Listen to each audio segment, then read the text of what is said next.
The long wait is over and round two is finally here, and it all kickstarts in Valencia, back where round two was in 2024. It's the same in 2025. The vibrant city that sits on the coast of western Spain will play host to that second round at the Lucas Guerrero circuit, just a few miles outside that city, and we are ready for that second round of the championship here at the Kartodromo Internacional Lucas Guerrero. Year of opening 2014. Event record set, well, in time qualifying this morning. Marcus Chilcuna's 54.652. That was done in qualifying this morning, so make sure you check out those qualifying heats. The track itself, though, absolutely fabulous layout. 1,400 meters total track length. It's 210 meters down the start-finish straight. It's a little shorter down the back straight of 135 into the flat-out turns of 15 and 16. Track's around 9 meters wide. Elevation, it's a flat circuit, 0.5 meters. There is nothing out there. Beautiful flat circuit here. Just outside the city of Valencia. Turns, though, 19 of them, 11 to the right, 8 to the left, and that does include one hairpin out there. Each and every one of those 19 corners provides their own challenges, but a lot of them provide ample overtaking opportunities. We see them in towards turn 1, into the chicane 3 and 4. We see them into out of 6 and into 7, 11, 12, 13, and of course that all-important final chicane, 17, 18, and 19 out on track. Basically means you can't really break away from the pack because there's always a chance to get past you. Top speed as well, pretty quick around here, 132 kilometers an hour into the braking zone, down in towards turn 1 and also into that final chicane. The average around about 108. It's a fast circuit here at the Lucas Guerrero circuit. High pace, high adrenaline, high speed all the way throughout this one. And we certainly look forward to it. Myself, Anthony Jordan, and Nicole Sutherland in the commentary box. Nicole, qualifying we've just witnessed. First of the qualifying heats are coming up. Yeah, absolutely are, and it's going to be an exciting one. This track, numerous overtaking possibilities. That's going to contribute to some really interesting racing, some really competitive racing. Up first then is our OKN Juniors for their qualifying heat 1. 7-lap heat, 10 kilometres. So they're going to have to get some work done in this because it's a shorter heat for these drivers. But with the amount of overtaking possibilities out there, I definitely think it's going to be a busy one and there's going to be a lot going on. Certainly will be. And there, starting it on pole position, is Leonidas Peruzzi. A brilliant qualifying for him as he primes himself ready for this one. Currently sitting a little further down in the championship points. Currently 9th, just inside that top 10. Did not score points in his first round of the weekend in Portimao. This time, though, he's hoping for a very different picture as he starts it, like we say, right on that front row. He's not alone, though, of course, on that front row of the grid. He will be joined by the likes of Connor Clancy. Both of those in time qualifying were line astern. They were working together in time qualifying, Nicole, to push each other along, to really benefit from a slipstream, but then not battle in that midsection. That's the thing that we noticed from that. There is Connor Clancy on your screen, primed and ready for this one, doing a little bit better in the championship, currently 6th after Portimao, but he is, again, primed and ready at the front of this grid. Whistle blows, indicating we've only got around probably about a minute or so until this grid heads out on circuit, but again, with this new front row, different from what we had in Portimao, we just don't know who's going to be coming out on top. Absolutely not. It's opened a door of kind of endless possibilities. But what's quite interesting to me, Anthony, is Peruzzi and Clancy, of course, in qualifying set identical times. Identical. These two drivers both race out in the UAE. And what's funny to me is you wouldn't expect, even though that they race against each other, they're going to know how each other handle the kart and how they drive. You wouldn't expect them to go in and set identical times. So, you know, we're definitely in for an interesting one. How are these two drivers going to handle these heats? Are they going to work together, or is it going to be a battle? Well, there are championship points up for grabs for the qualifying heat, so you don't want to find yourself just saying, oh, OK, let's just go first and second and wait for the final, because there's 25 championship points up for grabs there.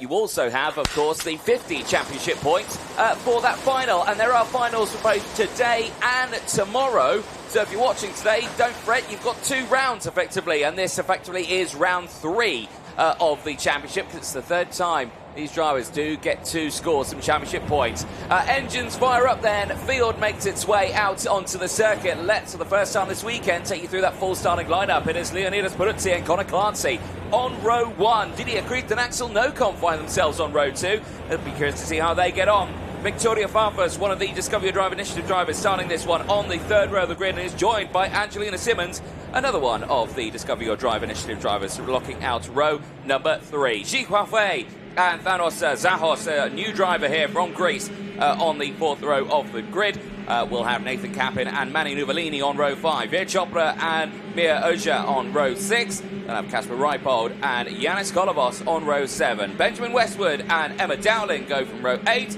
They'll have Vanessa Shilkaneta, another one of the Discover Your Drive Initiative drivers, on the 9th row, and will be joined by Sujana Dandu. It's Fernando Nunes alongside Jason Cosmopoulos on row number 10. Going from 11 is Ko Sarah with Egon Pedrotti, and from 12 we have an all-Greek line-up with Niklas Karayanis and Nefeli Cosmopoulou. Going from 13 then we have Zavre Dudkovsky with Jan Mikuleshko, and on 14 we have Italy's Kalia Sodu with Sanjana Dandu, who will be starting on the same side of the grid as sister Sujana. Going from 15 then we have Mercedes Julia Mondler, new to the Mercedes programme, alongside Savli Kogay. 16 is Gabriel Del Gaudio with Shivan Mohan. 17 is Albert Tam with Noya Staciones. And going from the last row of our grid, we have Solomon Piagua and Julia Angelard. Indeed, packed grid on this one. Full capacity for both the junior grids and the senior grids. 36 of them in total out there on the circuit this weekend. But of course, starting with the juniors that head out first. Like you say, morning warm-up. Smattering of different names at the top of the timing screens. Really no clue of who's going to benefit the most out of this one, as we see there live pictures from race control. Joanna Falcao joined by Sam Fisher in there this weekend, keeping an eye on the 40-plus cameras out there and in constant communication, of course, with the race control team out on circuit as well, being your race director, Martin Bean, who stands on the gantry ahead of this race. Field heading around the final chicane. They're not going through it into the tram line, so let's see how they'll go then into the tram lines for the first time this weekend. Are we racing? I believe we are. Yes, indeed. Down in towards turn number 1. It's a good start for the inside row. And again, Leonis Peruzzi holds on to that inside line. The rest of the field makes their way through turn 2. Watch them through the pinch point here, because this is where it gets tricky, and it's got tricky for one of them. A full 360 there for, I think, that might have been Victoria Farfus on the 42, who had an almighty moment there going down into the chicane, but she's managed to keep it on the straight and narrow, and she's still in this one. No, okay, so it wasn't Farfus. Angelina she's there in third Simmons, place. I think that could have been. It was Simmons as well. So Simmons having the spin, but there's the rest of the order, and now you're starting to see the train start to break away at the front there, Nicole, but crucially, it's a good start for Peruzzi. He maintains his lead. Victoria Farfus then did have a good start to this race. She jumped into third position, has lost that position now to the driver in front. Just lost out going through turn number 12 and 13. Didn't quite get the run out of it. But heading through the start-finish gantry then for the first time, it is your pole sitter Peruzzi who is still leading the way. Is Didier Krieft has jumped up to second place in front of Zhao Hufei. Victoria Farfus then, she did make up a position, but it was the 41 that overtook once again when she was in third. Nathan Kappan now sits in P5. He's made up 4 places with only a lap in, as is Casper Reipold. He's gone up by 6 positions. So Casper Reipold is definitely on the charge within this one. The young driver who is supported by the All-In Academy for 2025. Polish driver, came into this championship, had a smattering of great results at our first round in Portimao, had a win in our first final. What can he achieve this weekend here in Valencia as they head through the second lap and back down towards the really difficult part of the circuit, which is that turn number 17, 18 and 19. Keeping a close eye then as the field makes their way across the line. We start lap number 3 of this race, and it's Peruzzi and Krieft still line astern. Xi Huafei is there in third place as well. Keep a close eye on Xi on this one, because finished third in the second final in Portimao last time out in round 1, and is closing in just fractionally on the two ahead. Kreeft has gone off the circuit. Didier Kreeft then just outbraked himself, got it all wrong and ended up dropping a wheel onto the grass. That then means he's gone out down to third position, so it's Jihao Wei has capitalised off of that mistake from Kreeft there. He just completely fell off the circuit. Well, hopefully we get to see that one back. I was looking at my timing screen there, Nicole, and clearly drama happening in this early stage, and that's really put a spanner in the works for these three, because now they haven't got that toe, they haven't got that slipstream, and you can see there the mechanic saying, okay, nice and smooth now for Peruzzi. You've got a big gap to the drivers behind you. Don't overdrive it. Here is what happened. And this is out of that midsection now through turn 7. They exit now, and he's got caught out on that rumble strip. That's the exit of turn 7. We did a track walk this morning, Nicole, and we said if someone gets caught out on that, they're going to get pulled off the circuit. We just saw it. Yeah, of course, those rumble strips, like you said, Anthony, we did a track walk this morning and they were wet. So just questioning if Didier had just caught the rumble strip and that water over those Vega tyres then it would have made it slippy and just sucked him off the circuit. On board then with the number 47 of Yanis Kolovos. He started 14th. Currently in 19th position, so has dropped down. But like you can see, just behind these drivers, all getting a little bit busy. Dear. And talking of busy, we've got drivers out. Is that Victoria Farfus? The number... So we've got Mia Oja there, you've got Casper Reipold, and you've got Sujana Dandu all involved in that incident. I think Kayo Kara is there as well. So there's a handful of drivers that have been caught out in that one. Local yellows as the marshals go to work of clearing that one, and that has unfortunately happened at turn number 11 on track. So that's a big shame. Kreeft is retaliating though, Nicole. May have had that moment earlier on, but now is back on that rear bumper of Xi Huafei and has closed right back in. I suspect we might see an overtake here, but it won't be here because there are yellow flags, so we won't be able to get that move done. He might, though, do it into that final chicane. Let's find out. I think that mistake from the 32 then is just lit a little bit of fire in his belly, made him try and redeem himself. Is he going to have an opportunity as they head down then? But Didier Kreeft, he's looking very quick within this one. He did go purple, like we said in that previous lap. They head out of turn number 19. Is he going to have the revs out of that corner to make a move on Xi Huafei? Yes, he is. So into turn number 1 then, gets the move done. Nice and clean, uses all of the circuit out there, uses all of the grip in that 180 move just to hook him round and get in. That Angelina Simmons. Angelina Simmons, she's out of this race as well, and I think that's caused a huge battle to ensue for 4th place downwards, or it might be 5th place downwards actually. Or maybe even 6th place downwards, because on my timing screen here, no, it's 7th place downwards, because it goes from 7th all the way down to 33rd in one big group there. That is an incredible battle we're seeing. Yeah, every driver from 7th to 13th has made up a smattering of positions. We've got Emma Rose Dowling, she's up by 9 positions into 7th. We've got Jason Cosmopoulos, he's in 10th, he's gone up by 9. As I say it, he's lost position to Jan Mikulescu, who's gone up by 16 positions. Whilst I say that though, we've got a battle now for the race lead. We certainly have. Peruzzi still holds on to that lead. It went defensive in towards turn number 1. Here we go then in towards turn 3. He'll take a tighter line here. He'll suffer on the exit, and that will bring in Xi Huafei back into play here as well as they look to the inside. Not close enough for the move here. Peruzzi has done a brilliant job of defending that line on the inside in that tight, twisty section, but this is where the slipstream comes into effect now. This is 1, 2, 3 on your screen, and Didier Kreeft on that last lap did have the fastest lap of the race. Watch these three now. Exit out of turn 12, 13. They wind it up through the revolutions of that OK NJ engine. Down through the back straight. It'll have to be a lunge here from Kreeft if he wants it, but he's not going to take it. He might try and get the run on the exit, but it looks like it'll be Peruzzi across the line. Leonidas Peruzzi, he will take it. A brilliant drive there for Peruzzi, the driver who finished inside the top 4 in the final 2 on Sunday in Portimao. Now starts his qualifying heats with a P1. Peruzzi takes it then ahead of Didier Kreeft. Xi Huafei finishing in 3rd place ahead of Conor Clancy. Axel Nocom finishing in P5 ahead of Victoria Farfus. Manny Nuvolini in 7th place from Emma Dowling, who gained 8 places to finish in P8. So very superb drive there. Veer Chopra finishing in 9th place ahead of Egon Prodotti, who rounds out the top 10. 12 places gained for the Italian. Well, they will make their way back to Parc Ferme.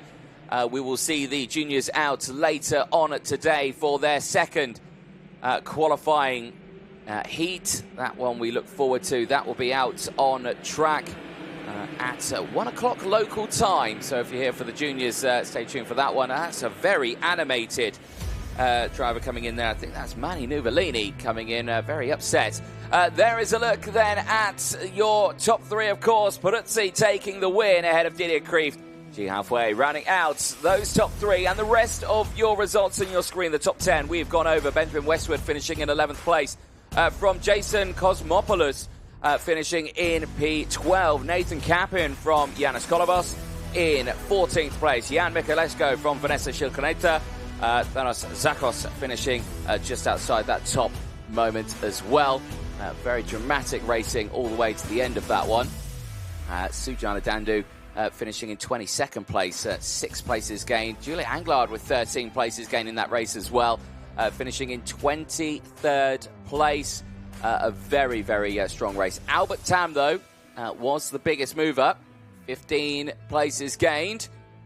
Finishes in 18th place in that one for the Swiss driver from the back of the field. So qualifying wasn't there after the Swiss driver qualifying 33rd in this first race. Smattering of retirements in that one. Unfortunately, Julien Monlair was the latest of them. Savile Coget finishing at 32nd, also retirement. Angelina Simmons, Mia Auger, Casper Reipold and Sujana Dandu all not making it to the end of the race. The highlights from that one, the start initially was very good. There was some confusion in the midfield there. Some drivers thinking, are we going around again? But crucially, Peruzzi and Krieft getting to the front. Now, what happened to Angelina Simmons at the start of this one, because we saw it, a driver going full 360 in the background, but we don't see it from that shot there because she disappears from shot. She had a bit of a spell in the early stages of it. This was on board with Yanis Kolovos looking backwards of the field. Does this give us an indication of what happened? Well, you can see that she was off the track there. You can see how close it was in that infield sector. Race going on this moment here. Didier Krieft, just that slight mistake, getting caught out on that rumble strip, gets dragged off the circuit. Ji Huafei getting into second place as the overtake still happened thick and fast, so that down the order you can see how close it was getting. That was the moment we lost the likes of Sujana Dandu, Casper Reipold, Mia Auger, and Angelina Simmons. They all got caught out in that instant. There was Didier Krieft on the recovery drive back after that small mistake, getting past Ji Huafei down in towards turn number 1. There was Simmons retiring at that final chicane. That kart going no further, the pole sitter from this very event last year, not getting it to the end. Peruzzi, though, to the line. First qualifying heat win of the weekend, and can be delighted with that one ahead of their next qualifying heat coming up a little bit later on, 1 o'clock local time. Make sure you stay tuned for that one, and we look forward to seeing what will be happening.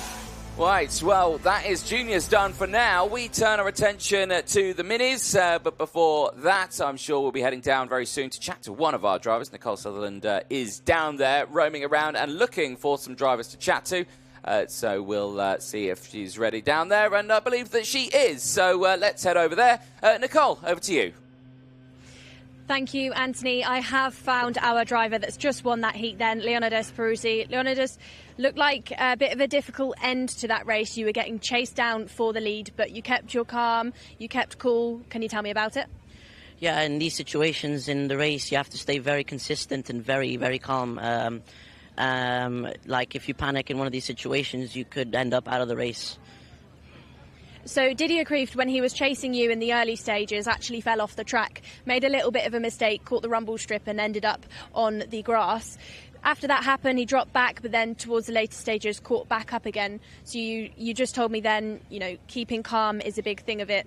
But tell me about when you're leading the race. How do you make sure that corner after corner you really get those, you know, braking zones, apexes correct? What do you do specifically? Oh, well, when you're in front, there's of course a lot of pressure from behind. But yeah, you just have to, you know, visualize it as well. again, really stay calm and don't overdrive, and don't panic about who's behind you or how fast they are. I mean, especially here, the slipstream is slipstream counts a lot. So yeah, you just have to stay calm. So when you're out there in the front then and you don't have a slipstream, it's so important, like you said, to stay calm, hit those apexes, hit those braking zones. Another question for you then, Leonidas. You've got another heat to go today. Have you got any kind of game plan now, or is it just do what you just did? I think it's just do what I just did. Great to hear from you. Good luck for your second heat. We'll head back up then, Anthony, because we've got more racing coming up shortly. Thank you very much, Nicole. We certainly do. Mini 60 qualifying Heat 1. That'll be heading out onto the circuit next. And I've got to say, very much looking forward to this one because, well, like we're saying, it's the championship leader currently in Mini 60. Nicolo Perico of Italy is starting this one on pole position after a very exciting qualifying with very dramatic sector times coming in thick and fast from not only the front row but from the drivers further behind as well. It was a very competitive qualifying session that saw many drivers separated by mere hundredths of a second. Reminder, though, of the championship standings, though, as it stands, Nicolo Perico, like we were saying, is the championship leader.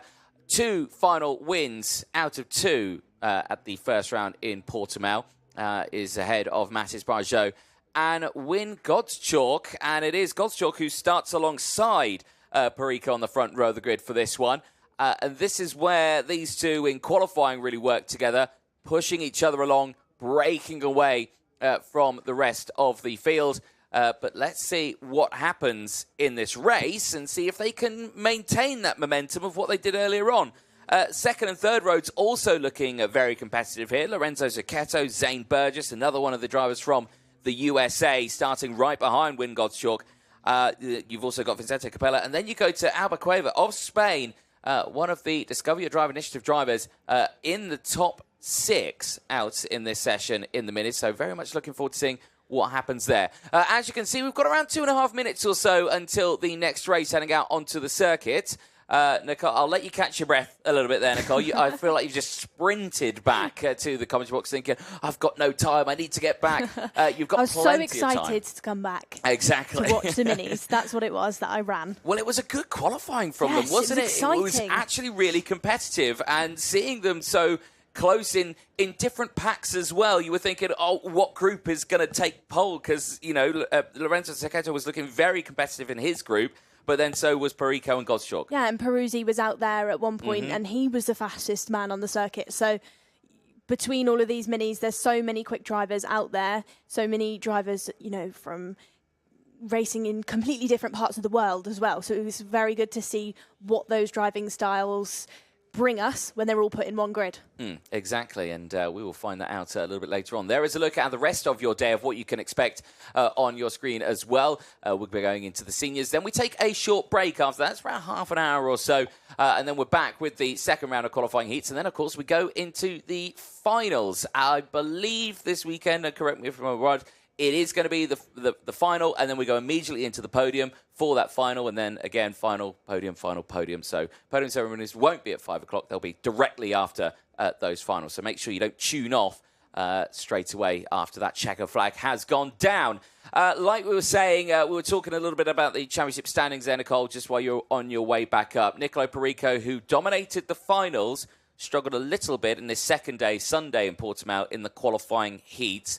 Do you reckon that might be a similar story this weekend, or do you think that's behind him and he's fully focused, ready for this weekend here? I think it all depends on what the drivers around him bring to the table this weekend. We've had a little bit of a gap since Portimao, and I know all of these drivers would have been, gone home, gone testing, put their work in the gym, and, with the nutrition, they might be young, but they're young professionals as well. So I think let's not count anybody out, because all of these drivers, they're going to have come here to Valencia, know that they have to up their game after Nicolo's performance in Portimao, and I think they've all done that from what we've seen in practice and quali so far. Do you know what my favourite machine to use is in the gym, Nicole? Do you go to the gym? It's the vending machine. Right, whistle blows, engines fire up. Let's take you through that full starting lineup then. Mini 60 Race 1, round 2 here for the Champions of the Future Academy program. And it's all going to be an exciting one here because Nicolo Perico starts it on pole position and is joined by Wins Gottschalk alongside. Lorenzo Zucchetto and Zane Burgess go from row 2. They'll have Vicente Capella and Alba Cueva on row number 3. Aaron Mason and Achilles Baruzzi has just watched his older brother, Leonidas, take a win in the qualifying heats. Can he do the same from the 4th row of the grid? He'll have Rian Rashid and Atika Mir on row number 5. Tio Palfrain and Alessandro Sales round out row 6. They'll have Mathis Brajot and Ava Lawrence rounding out row number 7. Row number 8 is Brody Dowling alongside Daniel Hakkinen, and from 9 is Yangar Jelic with Daniela Verba. Going from 10 is Rivan Preethan with Manuel Cardona, and from 11 we have Ari Kallenberg with Bruno Miranda. Going from 12 we have Chile and the UAE with Anais Oriana and Benjamin Kurakovic, and on 13 we have the UAE Samar Chopra alongside Mexico Cesar Augusto Baradas. 14 then we have Rosalind Heineck alongside Ronald Venter, and going from 15 we have Stanislav Jarko with Vicente Garrido. Well, let's see what happens here, because let's see these drivers really push themselves forward. Tyre temperatures warming up, or one of them just dropping off the circuit a little bit there and bringing it back on. That's one very quick way to cool your tyres down, not heat them up, is to put it on the grass. Can say it did rain here quite substantially overnight, and you can still see those damp patches out on the circuit. However, the Minis certainly had a tricky start to their weekend, Nicole. They have this fascination of wanting to stick with one group and wait for the slipstream. However, that gets them in a spot of bother with our race director, Martin Bean, because, you'll get some drivers who are on like a fast lap and full sending it, and then you get a big group of drivers that are all waiting for that slipstream, and they kind of bunch up into one big pack. It blocks the circuit, effectively, and one of the free practice sessions actually stopped. And they didn't get any extra time out there. They would just say, hey, we don't want to see this, don't do it again. Yeah, I think they were given a warning flag this morning in their free practice session. All of them. Because it wasn't single drivers being singled out. It was the whole grid being told, guys, you've been warned yesterday. Let's not do the same as what we saw yesterday today, because you need to go out there, you need to put the work in. Yep. Make sure that your karts are set up properly. Everything's running the way it should be so that you can go into qualifying and pop a great lap in. Certainly so. There is some of the hard-working marshals there. And as you can see, woolly hats and coats are on, Nicole. I'd stress we're far into the season. We're far into the year. I've got a big tan. We were down in southern Spain, Campillos, a couple of weeks ago, and it was, sunny. It did rain as well at one point, but it surprises me about how chilly it can still be here so late on in the season. Right then, here we go, out of the final corner into those tram lines. Mini 60 qualifying heat 1 is go, and it is a good start for that inside line. Perico, Zucchetto, Capella will have the inside row. Gottschalk is going to lose out big style here. He's going to slot into around 4th place. Rest of the field goes through. One of the drivers there getting squeezed out of the pack. I think that might have been Aaron Mason, who's not had the best start in this one. He's dropped down to around P6, P7. Crucially, though, rest of the field looking strong, and Nicolo Perico has broken away with a gap. However, Nicole, how many times have I said it in Mini 60 racing? If you're in the lead on your own on a track with a big tow and slipstream, you're not going to be there for much longer. No, absolutely not. Like you said, the tow is crucial round this circuit. At the start of this race, then, I think it was Ava Lawrence had lightning quick reactions when the lights went out. She's on the back of this front pack now. Started down in around about 15th position, but bright pink helmet has been debuted for this weekend. New helmet livery for her, and I think she has made up some positions. That's Aaron Mason. Aaron Mason is out then. And yes, it was Ava Lawrence. She's in 11th position now, gone up by 3 in the early stages of this race. Let's go through your order then, as our race leader, Nicolo Perico, is being chased down for that P1 spot So it's Perico from Zucchetto, from Capella, Win God's Chalk, Zane Burgess, Teo Pelfrain and Achilles Peruzzi are your top 7. But crucially, it is that top 4 that are just slightly away from the likes of Zane Burgess sat in there in P5, just sort of breaking away. And now it's turning into a bit of a 3-cart train between Perico, Zucchetto and Capella. Yeah, Win God's Chalk, he's just off the back of that 3 here, and he's at risk of losing that slipstream if these 3 can break away. He'd have to fall back into the likes of Zane Burgess, who himself has got a bit of clean air and a train behind of Teo Pelfrain, Peruzzi and Brajot. We're not going to see a move, I suspect, from either one of these drivers in this early stage. We've only just finished lap 2. If we do see moves, I'll be surprised. Ooh, we are going to see go. moves. Zucchetto's going for it. Capella's going to follow. And Perico drops to 3rd place. And that brings Godchalk right back into the battle here. This is what we were worried about if he was going to drop back, but that overtake has just brought him back into this group, and now you can see it's one big group of 4. That's the risk you play. Perico's not going to waste time, though. He's going to attack immediately back, and all this is going to do is bring in Pelfrain, Burgess, Peruzzi, Brajot, Cueva there as well, and Brajot is the fastest driver out in circuit as well. So they're really going to close in here. Capella down to 3rd. Godchalk still there in 4th place. They need to sort themselves out because they're starting to separate here. It's starting to go a group of two a little bit. Yeah, absolutely. So it was Perico just allowed Zucchetto to go in at the first corner. The commitment from Zucchetto to get that move done, you know, you can't fault it. But you did just watch Perico back off slightly. Smart racing, just decide, let him have it, don't ruin the race. We'll see if Perico has a similar amount of commitment then as they head back into turn number 1. Doesn't quite yet, but he has been overtaken now by Vincente Capella for P2, and he hasn't quite made the position move. Nicola Perico then just signals out of the kink of turn number 2 just to say follow, and now that's Win God's Chalk capitalising on this bunching up. Zane Burgess then up the inside. Zane Burgess is getting himself into 4th position. He has overtaken Capella then, wasted no time, saw that the door was open and slotted himself in, and crucially has actually carried loads of momentum because now he's on the back of Win God's Chalk and see if he can get a move done as they head through sector number 2. But Burgess, when we were in Portimao, he's got a bit of a trend, I think, about him, where as soon as he sees that a little gap is there, will really position himself well, really doesn't like to waste time. Crucially, all that battling for 3rd position now has allowed our front 2, Zucchetto and Perico, to break away slightly. Yeah, indeed, but I don't think it's going to faze them too much because Burgess communicating there with Win God's Chalk, the 2 Americans just saying, right, go. Crucially as well, 2 of the drivers who are racing in the under 10 category still as well. So you've got 2 of the midi-60s, 2 of the under-10s in 3rd and 4th as well, really pushing forward quite nice on this one. And Zane Burgess showcasing that pace and now saying the fastest lap of the race. And crucially, it's not going to be assisted by these 2 constantly just looking down the inside. Perico just moves here or positions his cart here. It's not the fastest way around the circuit, and Godchalk and Burgess are closing back in. In fact, I would say they have closed back in, Nicole. They are right there. It is the fastest we've seen these drivers. They are pushing through very, very nicely out on circuit. Teo Pelfrain looking very strong, though. There in 7th place, got Matis Brajot, 7 positions gained, or 7 and 4 places gained a piece for those 3. Now, where has Zane Burgess gone? He dropped off the back. Perico's gone for the lead. He's gone down the inside through that final chicane.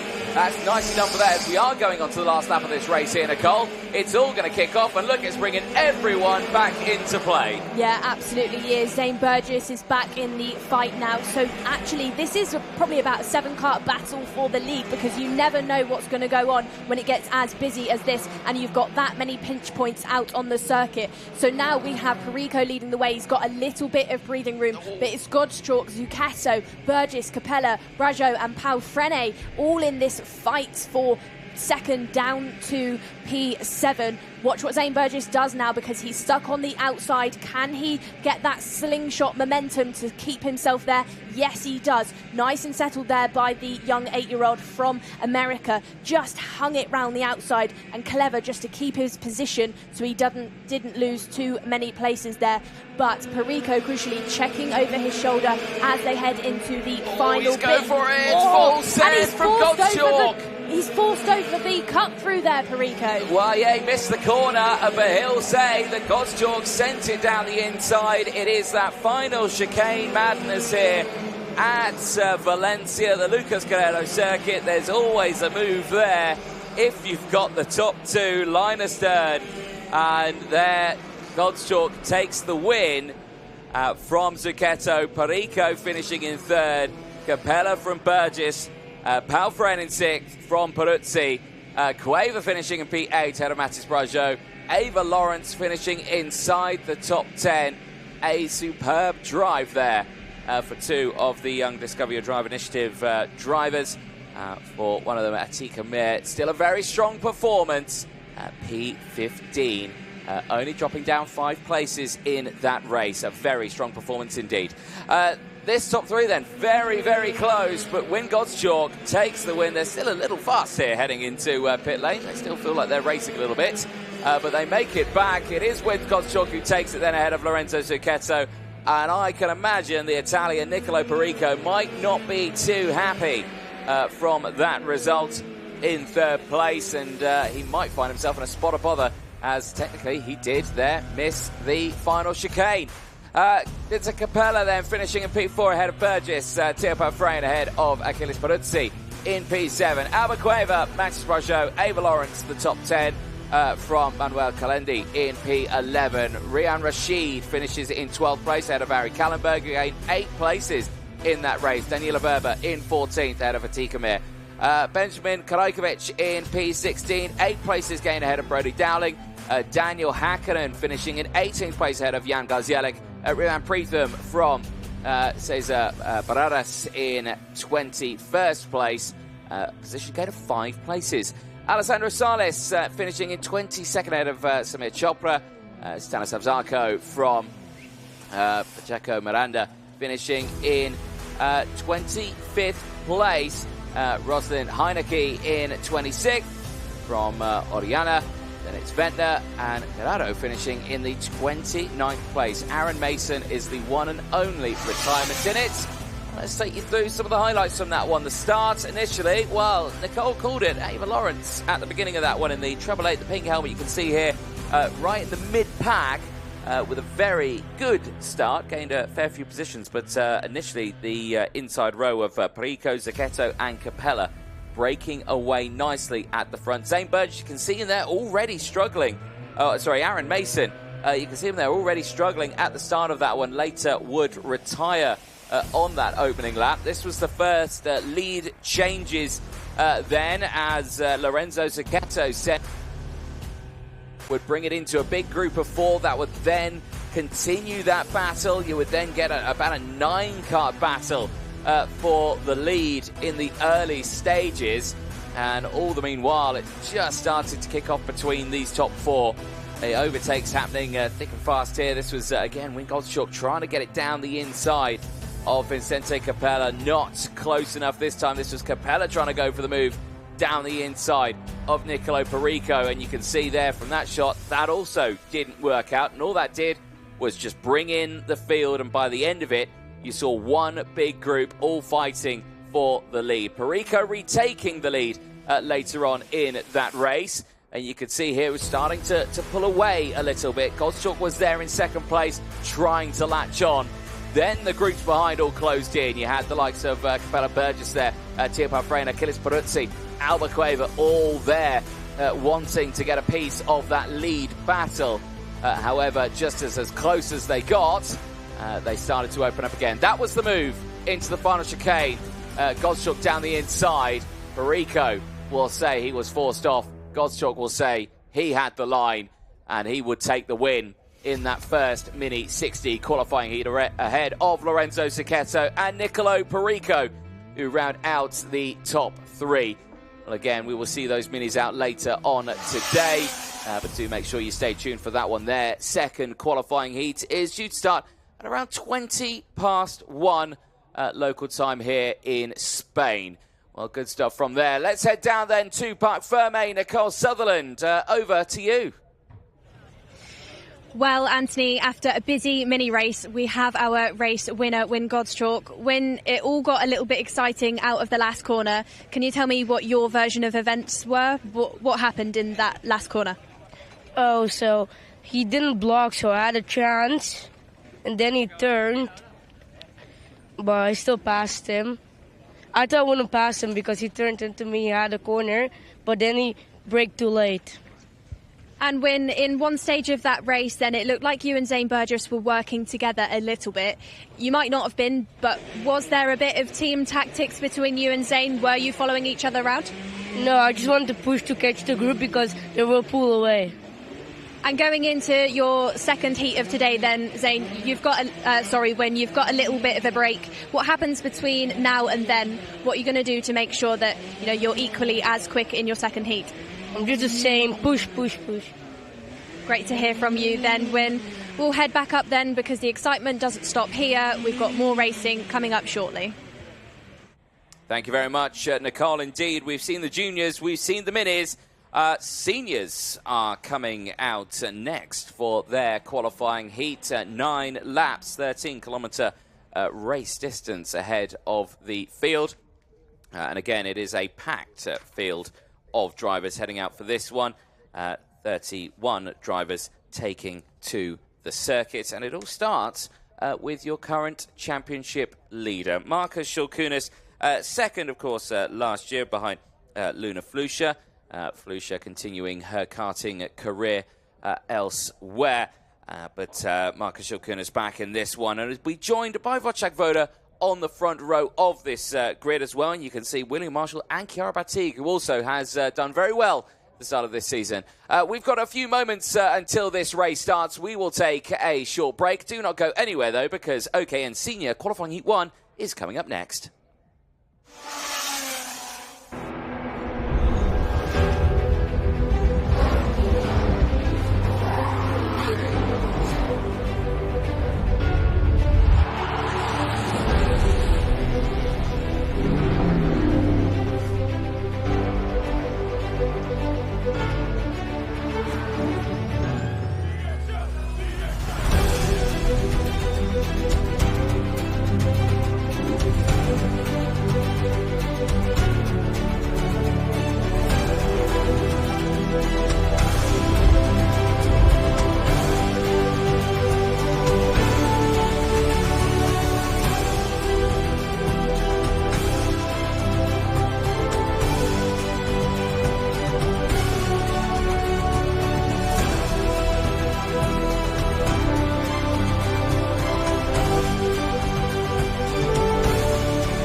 Well, welcome back, ladies and gentlemen, to the Champions of the Future Academy program, partnered and supported by the F1 Academy Discover Your Drive initiative. We are here at the Valencia circuit under the cloud cover here, Nicole. The temperatures is not high out there at all. It's a pretty chilly day that we've got ahead for these drivers, but the weather might be chilly. The action, though, on circuit has been pretty spicy, hasn't it? Yes, indeed. And we're going to see some more in this one. Marcus Schulkunis and Wojciech Woda on the front row of the grid. We look forward to this one. There are some drivers hop, Manny skipping, and Vanessa. Yeah, indeed. They're hop, skipping and jumping over the... Reminds me of the film Bambi. I don't know why. But never watched it. You never watched Bambi? No. What's wrong with you? Oh. Thanks. No, I don't really like that, Nicole. Right, there is the closer look at the karts out there. Marcus Schulkunis on the front row of this one. Like we're saying, championship leader, dominated. I mean, absolutely maximum points, 150 championship points. Well, I wouldn't say it was maximum points because you get an extra point for the fastest lap of the race. So it could have been 152. But still, that's me being pedantic. It was 150 point maximum points at the head of the first round. Brilliant weekend for him. Yeah, absolutely. Obviously, Marcus, last year, vice champion to Luna Flusha, has come into this year probably as the favourite. And after coming out of Portimao, I would definitely say he still takes that favourite position. Well, for the championship currently. We'll see how he gets on, though. But, of course, started this weekend off on the right foot. We have Wojciech Woda there, the 2:04. He will be starting alongside Marcus on the front row. All in academy, similar to the likes of Kasper Reipold. So Wojciech coming to this weekend, a good qualifying session, had a good track position and just went out there, and his one-lap pace was good enough to almost match Marcus Schilkunis. But Schilkunis, crucially, the split between P1 and P10 within qualifying was 6/10. And in a kart, maybe if we've got an audience out here that maybe they've just stumbled across this live stream and don't know too much about karting, but 6/10 of a lap is significant. So I would maybe expect the racing between the seniors to break up slightly if that pace does continue throughout this heat. Yeah, indeed. And one thing about the seniors is that you have got the WAF to break away from the field. As engines fire up, field makes its way out onto the circuit. Let's quickly fire you through then that full starting lineup. It is OKN Senior qualifying heat 1, and it all starts with the championship leader on pole position. Marcus Schilkunis is joined by his championship rival currently, Wojciech Woda, alongside William Marshall and Chiara Batigue go from row 2, the highest ranked of the Discover Your Drive Initiative drivers in qualifying. They will have the likes of Martin Menezes and Marlon Bayer on row 3. Klara Kowalczyk, another one of the Discover Your Drive Initiative drivers, starts this one on the 4th row of the grid. We'll have Neil Russell, new addition to the Academy programme, starting on row number 4. Ella Hakkinen, another one of the Discover Your Drive Initiative drivers, starting this on the 5th row of the grid, is joined by Marcus Juncher, Oscar Gallin and Garrick Teixeira. Pole sits from qualifying in Portimao, starts this one on the 6th row of the grid. Benjamin Borges, Iramia and Georgi Zazov go from row 7, from Isa Sabi and Louis Camon on row number 8. Row number 9 then we have an all-female lineup with Signor Ombol and Sarah Matsoi. Going from 10 we have Raphael Bollard alongside Gado Pidoli. From 11 we have another female lineup with Anastasia Gerasis and Gianna Pascal. Going from 12 we have Carolina Redondo with Sebastian Corpeng, and shortly behind on 13 is Lucas Hernandez with Emmanuel Corona. From 14 we have Oscar Schmiel with Magana Lusa. 15 is Pietro Camalengo with Santiago Jorge. And rounding out our grid after not setting a time in time qualifying is Hawk White on 31st position. Is Hawk White out here for this heat? Yes, he is. Well, let's see what happens. And was there, I think, Omar Jorge and Hawk White, who were very slow off the grid on that one. They're right at the back of the field, and they've got a bit of catching up to do here if they want to be in this race in their positions. But let's see what happens here as they get themselves squared away. And like we were saying, racing, well, pretty open-ended last time in Portimao, with Marcus Schilkunis dominating in that one. Do you reckon he could do the same here? You've got the likes of course, the fact that, well, last time we were here, round 2, the Champions of the Future in 2024, it was him and Luna Flusha fighting at the front. Marcus actually did take a final win in that one as well. So you know that his pace is good around here, but the drastic differences between the Portimao circuit and Valencia are very, very different. This one is flat, it's fast. Portimao is very undulating, but also fast. So, those different sectors out there. Here we go then, into the tram lines. We are racing down in towards turn number 1, and keep an eye on Schilkunis there. Absolutely covering Wojciech Woda in towards turn number 1. There is one cut off at the back of the circuit. That, unfortunately, is Gianna Pascal out of the race. Thankfully, she's okay. But it's all gone wrong at the chicane as well. The pinch point on circuit, there's 4 cuts off. There's another cut there off the circuit. That's Sebastian Corpeng. Yep, and there's 4 cuts off at the chicane as well. Gabby Teixeira is one of them.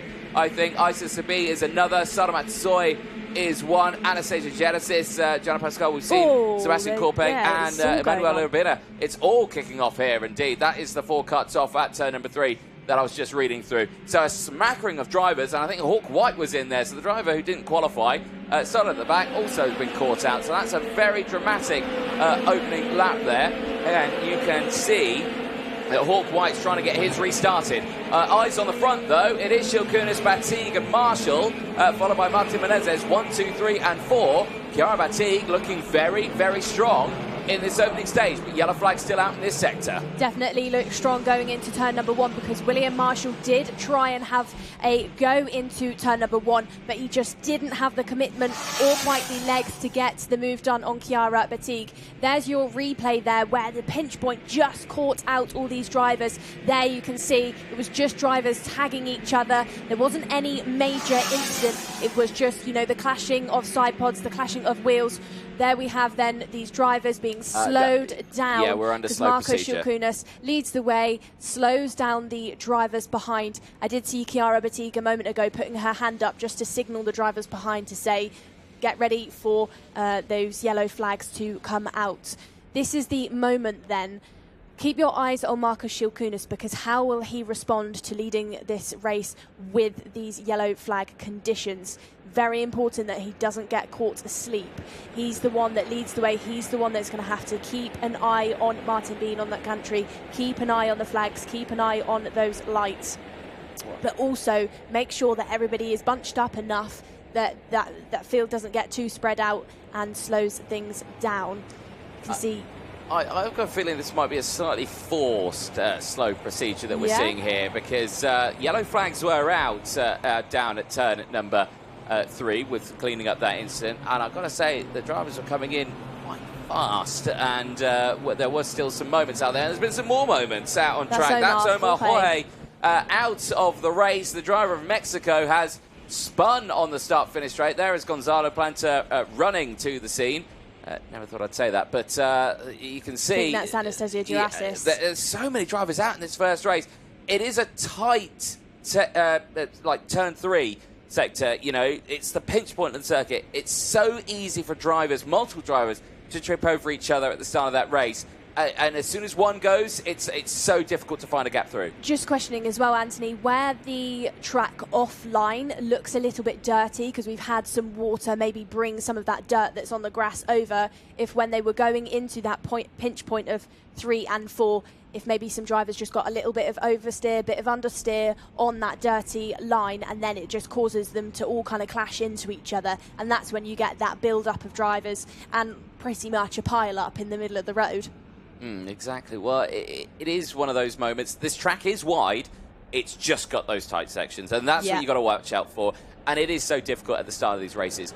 I think here, Nicole, we might be going for a restart here. We go live on board. Oscar Gallin on the 207, who's currently in 7th place. So we'll keep a close eye on this one as we go racing once more. We are back under green flag racing conditions, and it's been a good restart there for Shilkunas. He's not been caught sleeping. That was William Marshall, though, not getting caught sleeping, but missing his braking zone slightly in towards turn number 1 as he runs wide and now loses out on a handful of positions as he drops down to, I think, around P5 now. So crucially, it's Shilkunas, Chiara Batigue still there in 2nd place, Martin Menezes and Neil Russell in his first appearance in the Academy programme, finding himself up in that top 4, and Marshall is now under investigation. That is possibly for the restart. Yeah, Marshall there going into turn 1, just questioning if maybe he overestimated how much temperature would have been in those Vega tyres. They were under a slow lap, yellow flags were out, so of course you're going to drop some temperature within that rubber, and it looked like he just overcommitted into turn 1, didn't have the grip, and it just flowed way too wide.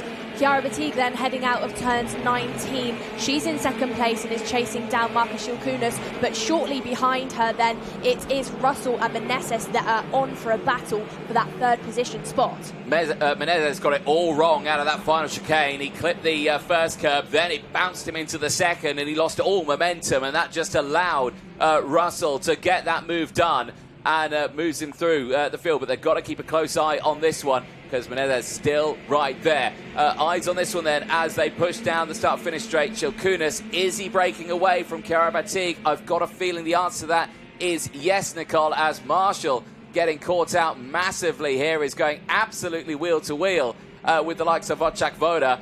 Senior Ornball is there in 7th place. She is under investigation, though, so she does need to be careful in this race because she might have something coming her way at the end of it, but we'll keep a close eye on this one. We are lap 5. We're going on to lap 6 now of this race, and look at the gap there. Shilkunas is doing what Shilkunas things and is breaking away from the rest of the field. Action, though, still happening in that mid-pack. You've got Klara Kowalczyk there all over the back. It's got Ella Häkkinen for company as well. Whoa. They're still fighting for around side that top 10. It just looked like Meneses caught one of the curbs going out on turn number 4, and it just got that back end of the Kart Republic chassis a little bit unsettled. Has calmed it down a little bit though, because he looks like he's got a good run on Russell. Yes, he has. Takes the opportunity, and also having a bit of a conversation. Then there's these two drivers, the 244 of Russell, just signalling to say, let's catch up to Batig. 243 then heads over his shoulder and once again signals to the driver behind. As they head into turn number 17 and 18 and 19, it's still the battle between Meneses and Russell that is on. It's that third position spot that's getting really exciting. Markus Schilkunis then, still leading the way strongly, is getting faster lap after lap after lap. Previously was leading Batig by 7/10, now leading Batig by 9, and fastest lap once again with a 55.325. That is not faster than what they did in quali, but it's still very quick time for race pace. Lucas Hernandez then is your biggest mover. He's gone up by 14 positions into 11th place. He's just behind Georgi Zazov then. The gap between those two drivers is slim to none. So keep your eyes on Lucas, because I think he's going to be making up another position very shortly. Other big movers as well, but this time inside the top 10 is Senior Ornball, who's currently in P8 after gaining 9 places after starting P17, but like you say, is under investigation from a moment earlier on in the race, so still does need to be careful, but is having a very strong performance indeed. Schilkunis holding strong in the lead here, cleared by some distance ahead of Chiara Batig. Martin Menezes still there in third place, but it's some 2 seconds further down the road. And crucially, is half a second clear of Neil Russell there in P4. So it seems to have simmered down a little bit at the front of the field. However, here on your screen, it's all still in flux. Klara Kowalczyk, Marshall, Wojciech Foda, Senior Ornball there as well, and Ella Häkkinen. You can see how much they're fighting for position. There is Kowalczyk trying to fight it through. 2 for the price of 1. Klara Kowalczyk just got there. Indeed, we were talking about that on our track walk, weren't we? We see them go 2, they're now 3 wide out of that turn 14. So brilliant stuff right there. But as you can see, into the braking zone of the chicane, and round goes Kowalczyk. And now the entire field will go past. She will not be happy with that one. She tumbles down the order. And Klara Kowalczyk, oh, she'll be absolutely devastated with that one, and you can completely understand why. Well, crucially, at the front, though, as we go on to the final lap of this race, there's more dramas happening in the background there, because Oscar Gallen's off the circuit. He was also in that fight, and now he is also out of this first opening race of the weekend. Schilkunis then leads the way. Chiara Batig in second place. Martin Menezes from Neil Russell in P4, Wojciech Foda in P5, but it's all kicked off further back in the order. But crucially, Schilkunis is just thinking of getting away ahead, and that's exactly what he's done. Just like in Portimao in round 1, round 2 in Valencia is looking just as hopeful for the Lithuanian. Schilkunis takes the win ahead of Chiara Batig's second place finish. A very strong result there for Chiara Batig. Martin Menezes finishing in P3 ahead of Wojciech Foda. Neil Russell in P5 ahead of William Marshall. Senior Ornball in 7th place from Ella Häkkinen. Marlon Bayer and Louis Comin rounding out the top 10. But I've got to say in that one, a smattering of retirements. Only 21 drivers finished that race. Oscar Gallen, Klara Kowalczyk, Omar Jorge, Gary Teixeira, Isa Sabi, Sara Matsoy, Gianna Pascal, Sebastian Korpeng, Emmanuel Corona, and Hawk White. All retirements from that race. There is Klara Kowalczyk walking away right to that final chicane. A very dramatic one. But there's your top 3. Schilkunis, Batig, and Menezes round out your 1, 2, 3 in the first qualifying heat for OKN Senior. There is a look at your full results then on your screen as they make their way back into Parc Ferme. We've gone over the top 10. Look, come on, rounding out that top 10. Georgi Zazov from Lucas Hernandez. Guido Badoli from Benjamin Borg Iramia, Rafael Bullard from Carolina Redondo, Pietro Camarengo, and then it's Oscar Schmil in 18th place. Marcus Juncha from Magana Lucia and Anastasia Gerasis running up the 21 finishers in that race. The rest all the way from 22nd down to 31st, all retiring from that first race. Not the start of the weekend they will have wanted, but for Marcus Shilkunas, that is a calm and controlled first opening race of the weekend, and can certainly look forward to his second later on today. That's senior qualifying heat 2 will be out on track at 20 to 2 local time. But in the meantime, there you can see the field making their way over the weighbridge. A calm and controlled race for the front runners. Dramatic at the back. Let's take you through some of those highlights here, because right at the start, you had the likes of Gianna Pascal and Sebastian Corpeng off the track at turn number 1. Wait for it, and you would see them sweep into shot. This was Oscar Gallen's start for him. Down the inside, no real dramas there. It'd be later into that pinch point where it all starts to kick off a little bit, and here's where it all really kicked off. Multiple carts off here. Hawk White, Emmanuel Corona is there as well. Sarmat Soy, Isa Sabi was all there. All of them getting caught out. Later, there'd be a slow procedure. You'd lose again the likes of Omar Jorge in that slow procedure. He would not get the jump in the early stages. That was the likes of Neil Russell getting the moves done in the early stages, getting up into around P4, P3, but did finish in P5 at the end, but still with a good gain of places. William Marshall as well was a driver who relatively struggled in that one, dropping 3 places, but still finishing inside that top 10 after a very close qualifying earlier on in the day. Big move still happening though. Martin Menezes on the charge back, getting that move done. You could see the conversation, as Nicole pointed it out earlier on, between Menezes and Russell, just to go backwards and forwards on themselves.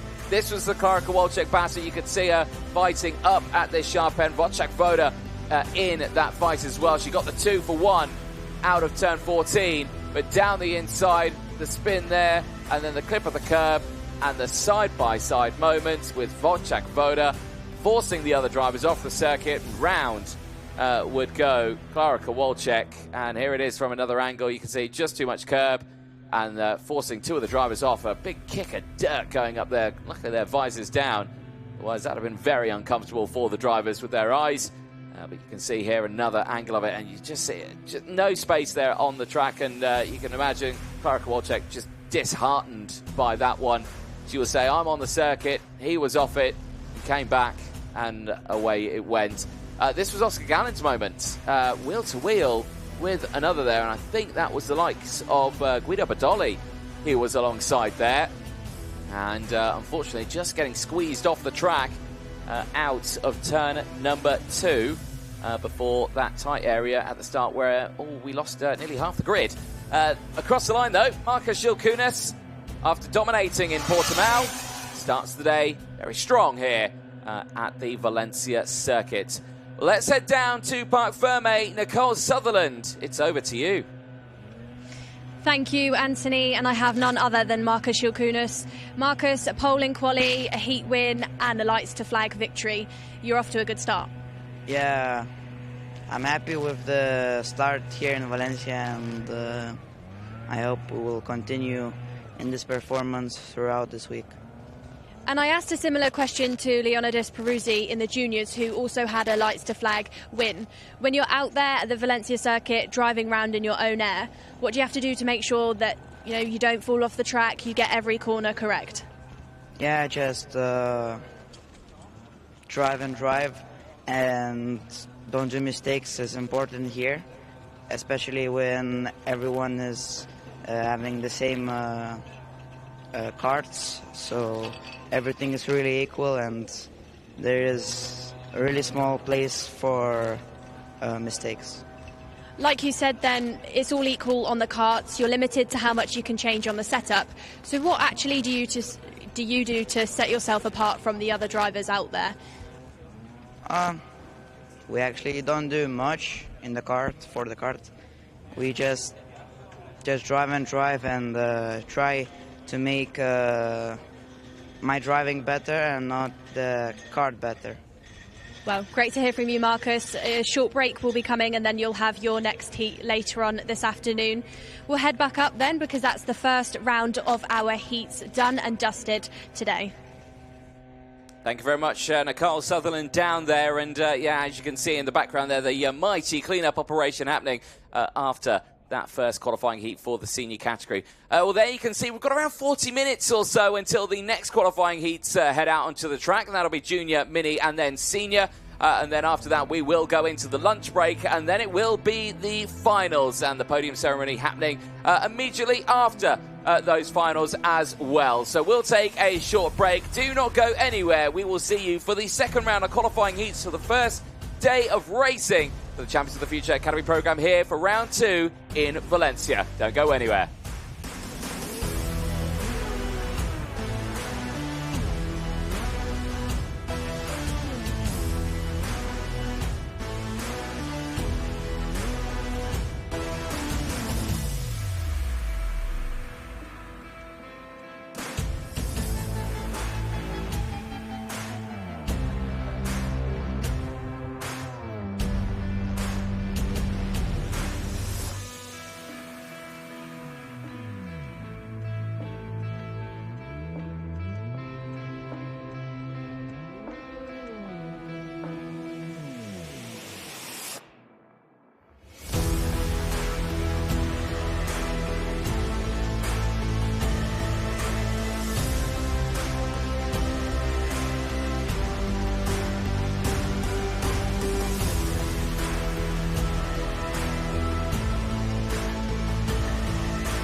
Welcome back, ladies and gentlemen, to the Champions of the Future Academy Program, Round 2, live here from Valencia at the Kartodromo Internacional Lucas Guerrero, just outside that city of Valencia. Myself, Anthony Jordan, and Nicole Sutherland in the commentary box. We have witnessed 3 qualifying heats this morning already. We have 3 more to go until we go into the lunch break, and then, of course, those all-important finals for the first day of racing for round 2. And as you saw there from the graphic, it is OKN Junior qualifying heat 2 coming up next. And there you can see everyone on that grid primed and ready to go. Leonidas Peruzzi at the front of that order and had a calm and controlled race earlier on, Nicole, because came away with that qualifying heat win ahead of the likes of Didier Kreeft. And there he is. I'd say it's practice skipping. Yeah, there. I don't think he's got a skipping rope. don't think he's got the skipping rope there. That's actually quite hard to do, getting the timing right. I'd still trip over the... With a pretend skipping rope. I'd still manage to trip over that pretend skipping rope, I promise you on that one. Really solid race on this one for Leonidas Peruzzi. No real drama for him, just lights to flag and a controlled race. Well, he was being chased down in the last probably 2 laps when Didier Kreeft got back into the flow of things. So I wouldn't say Leonidas had a completely... easy race. He was under a little bit of pressure towards the end, but it was lights to flag, it was calm, it was controlled, and you can't fault him for the performance that he's put in so far. Connor Clancy then was a driver that put in a really great performance in timed qualifying. He matched Leonidas's time. They set identical sector time, lap times, sorry. There he is on your screen, the young driver from the UAE, kart number 35. Had a good showing in the last round at Portimao, had some good results. Coming to this round, put it on the front row of the grid. Good start to today's racing. Yeah, indeed. Well, I did drop back 2 places, though. Finished in P4, just ahead of Axel Nocom.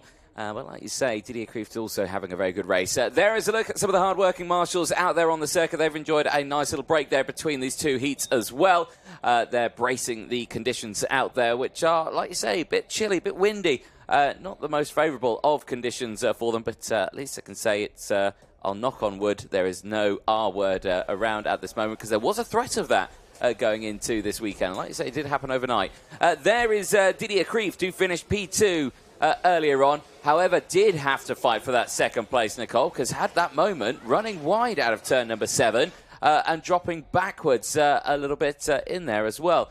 There is some of friends, family of the Peruzzi outfit who are watching from the banking there, getting ready ahead of this one. They've had, obviously, both of them in the minis, or the juniors and the seniors.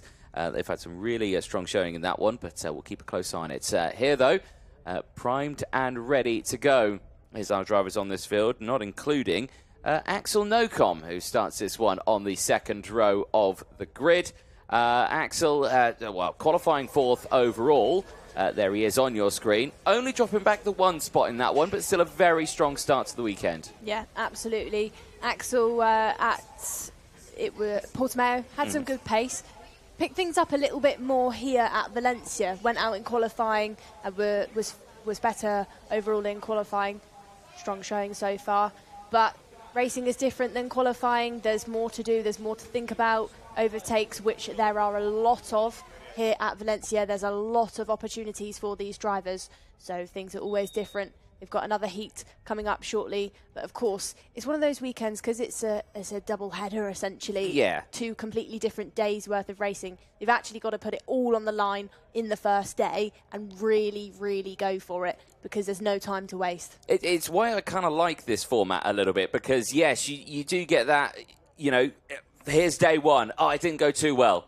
Never mind. We've got completely a new day tomorrow as well. We've got another qualifying heats and finals. It really does open it up, and it makes the point scoring opportunities very dramatic as well. Yes, okay, if you get a driver who dominates the weekend like we saw from Marcus Shalkunas and Nicolo Perico, I would say, in the minis as well, you know, they can break away pretty quickly, but it can close up very quickly as well if you get those moments throughout the course of the racing weekends that we've got on this one. And I've got to say, the calendar this year has been looking mighty good. Of course, we've got the last 2 rounds that did change a little bit. Now we head to a lane for round 5. And then, of course, we end the season back at Alpha Sound, where it all began a couple of years ago. And crucially, like you just said, we head out to the UAE towards the later stages of this year, which those 2 drivers on the screen at the front row are very, very quick at, because it is their home circuit. Those 2 drivers, Leonidas and Conor Clancy, know the track very well. So if they're this quick round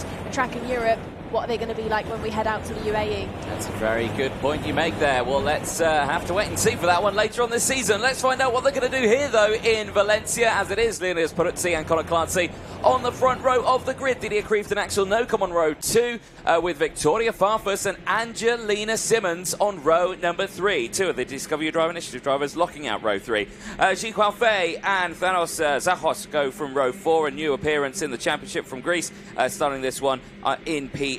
Nathan Kapin and Mani Nuvolini go from row 5. They'll have Veer Chopra and Mia Oja on row number 6. Kasper Reipold and Yanis Kolovos go from row number 7. Benjamin Westwood and Emma Dowling, they round out row number 8, with Vanessa Shilkaneta and Sujana Dandu on row number 9. Starting from row 10 then is Fernando Nunes alongside Jason Cosmopoulos. On 11 we have Heyo Serra with Egon Pedrotti, and from 12 we have an all-Greek lineup with Nikolaos Karianis and Nefeli Kosmopoulou. From 13 we have Zabre Tukowski of Poland with Yanga Mikoleshko. From 14 is Clelia Sodu with Sanjana Dandu. 15 is Mercedes' Julia Monlair and Savali Koge. 16 we have Italy's Gabriele Del Gaudio and India's Shivan Mohan. 17 is Albert Tam with Neue Stationis, and rounding out your grid of 36 karts on the 18th row of the grid is Salomon Payagua and Julia Angelard. Again, so good to see these drivers out on the circuit. All drivers from the race earlier on have made it back out on track now in this one. Smattering of penalties did go out in that last one. A lot of them for front fairings, so easily done in racing, especially at the start of this one. There was quite a few that got delivered to the field. That really did shake up that order, and that really did promote a lot of drivers as well. Egon Pedrotti finishing in 8th place, gaining 14 places. Cosmopoulos as well, finishing in 9th place, gaining 11 places. And Clelia Sodu as well, with a really strong start to the weekend, 14 places gained, and finishing in 13th place. But that was that race earlier on. This is that race now, and already it's getting a little bit twitchy there as Peruzzi gets sideways out to the final corner. Well, they're saying they're going round again, and I think they are going round again. And that was not the cleanest start I've seen there, and a lot of bumping and bashing just in that pack there, Nicole. Yeah, absolutely. I'd say these are quite difficult starts around this circuit, Anthony. Going into the first corner, it's so hard starting from the outside. It's a long and fast kind of 180-degree loop, turn 1. So the driver in second often has to concede the place to third. That anti-pole side, I think, is quite a difficult side around this circuit to be starting from. So I'd say that is maybe where a lot of these drivers receive those bumpers, just from the pushing that goes into the first corner, where everyone's so desperate to get themselves onto that racing line, get themselves a bit of an advantage. It's not always the case, but I wouldn't be surprised if that is where a lot of those bumper penalties earlier on came from. Indeed. Well, air temperature there, 17 degrees. It feels a lot colder than that, though, Nicole. That wind really picking up there. And you can see that from the nation's flags at the back straight there at the Lucas Guerrero circuit. It is a crosswind over the start-finish straight, so these drivers will not benefit from a major tow or slipstream down that start-finish straight. Here we go then, tram lines. We are racing for the second time in OKN Junior, and once more, it is a good start for that inside row. Peruzzi and Kreeft get away well, but where was Victoria Farfus in that one? Because she started P5 on that inside row, and I think she's held on to it nicely. She is there into third place, utilising that inside row, and that's how you get through it. Drama in the background, one cut off in the distance. I think that might be Emma Dowling, unfortunately, the South African. There she is in the 18, out of the race. And if the marshals take control of the kart, that is it. She cannot get it restarted But that is a big shame for her. Race continuing, though. Action at the front, because that looks to me like Leonidas Peruzzi has lost out on his lead, Nicole. And is that Didier Kreeft, who has got himself up into this race lead? Yeah, I think it could be. Let's watch the replay then of this start where Emma Rose Dowling got caught out. Yeah, turned in, there was a cut there, pinged off. Such a pinch point, turns 3 and 4. Back on your screen then, we'll go back to the race lead. Who's the leader then? The 32. That's Didier Kreeft. Got it wrong again on those rumble strips. He didn't quite learn from the mistake that he made in the first heat earlier on. Just caught the rumble strip and it sucked him off the circuit. Very lucky there to quickly have those reactions to get himself back off of the grass, back onto the tarmac and carry on. But we've seen that from him twice today. There on your screen is Victoria Farfus. She's dropped down into 4th position. Just was jumping up and down in the seat, maybe to try and get those revs back up. Probably doesn't think she has the pace quite that much out of these corners. Connor Clancy then, we were talking about it at the start, where that anti-pole side position is really difficult into that first turn. And he dropped down to 5th position in the early stages.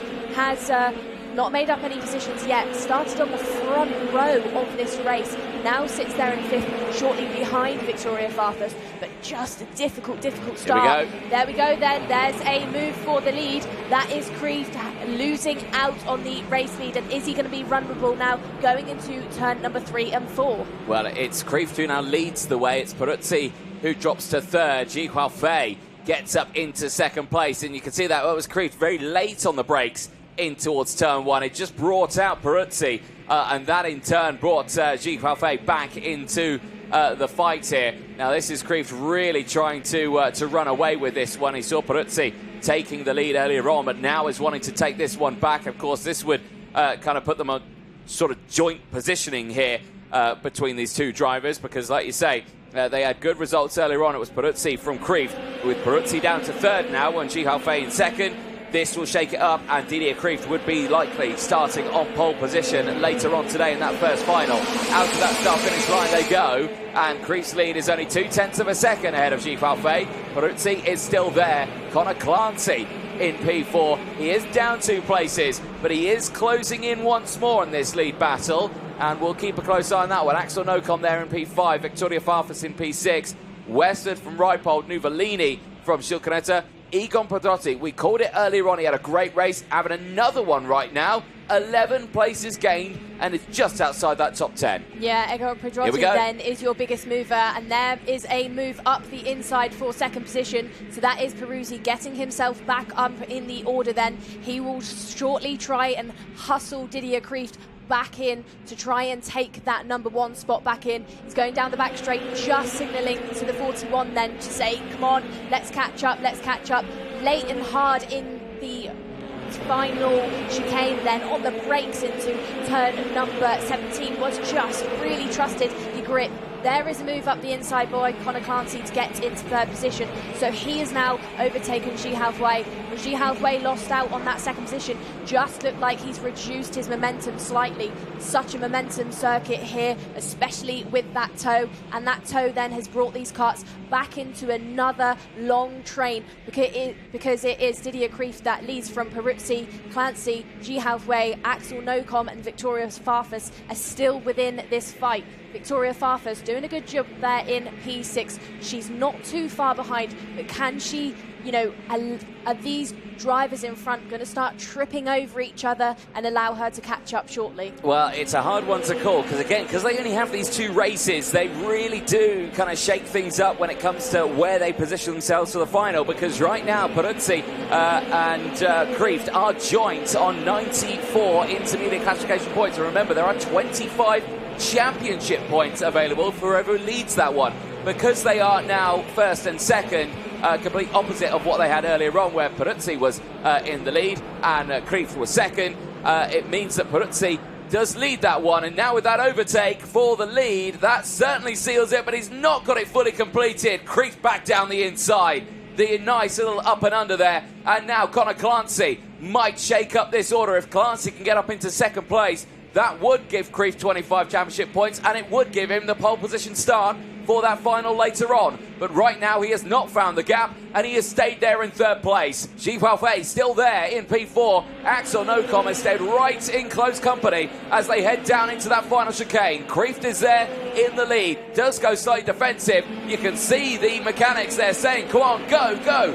Keep pushing, keep going, and now it's going to go defensive. And yes, Ji Huafei goes down the inside. Clancy, though, will try and hang around the outside, but he is denied, and he slots back into fourth place. Oh, and just wrong over the curbs. That was Didier Kreeft. Tried to use the curb in turn number 3, just got it wrong. Luckily hasn't missed out too much, but you could see the car almost come off the floor completely then. It was lucky that the back end did not step out because he continues to leave from Peruzzi, but that was so close for Didier Kreeft. He's really backing them up now. He's really trying to back Peruzzi into the likes of the drivers behind because he knows he needs to start this one on pole position. He wants that inside line down in towards turn number 1. And right now, despite the fact that he's in the lead of this one, he will not get that pole position. He will start on the outside of row number 1. Into the braking zone then of the final chicane. This is the last time they'll see it. The checker flag will be next.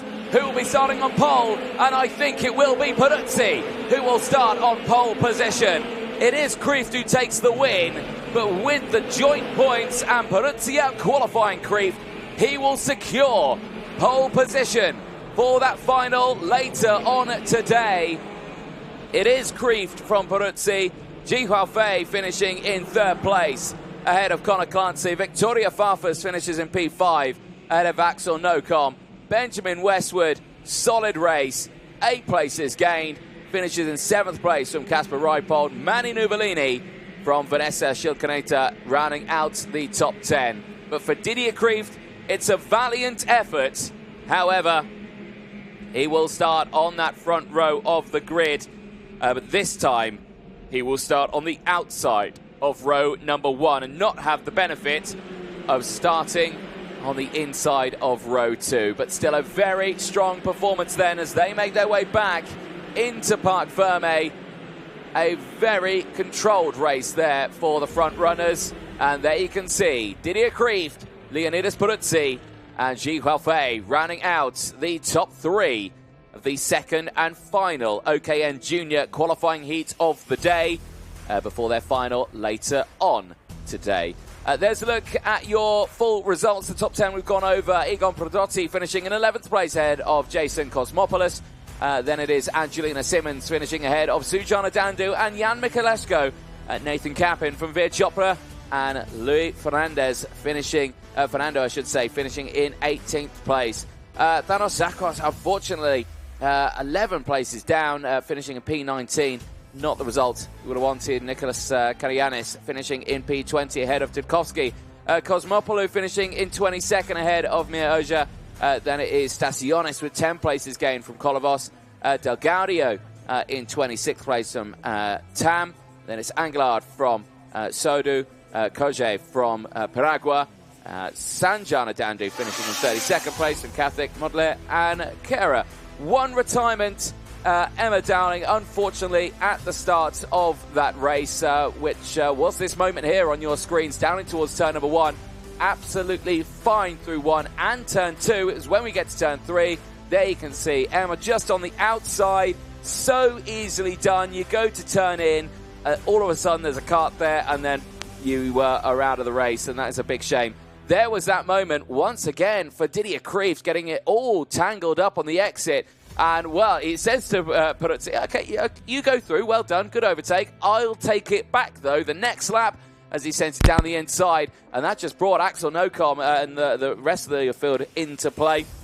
Ji Huafei going for the move, getting into second place. However, he would lose out on that one, and that would bring Leonidas Peruzzi back into the point-scoring lead.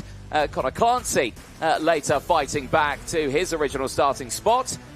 He would end up finishing in P4, though, at the end of the race. This was the change once more for the lead. Peruzzi down the inside. Kreeft, though, would send it back through. Risky movement there between those two.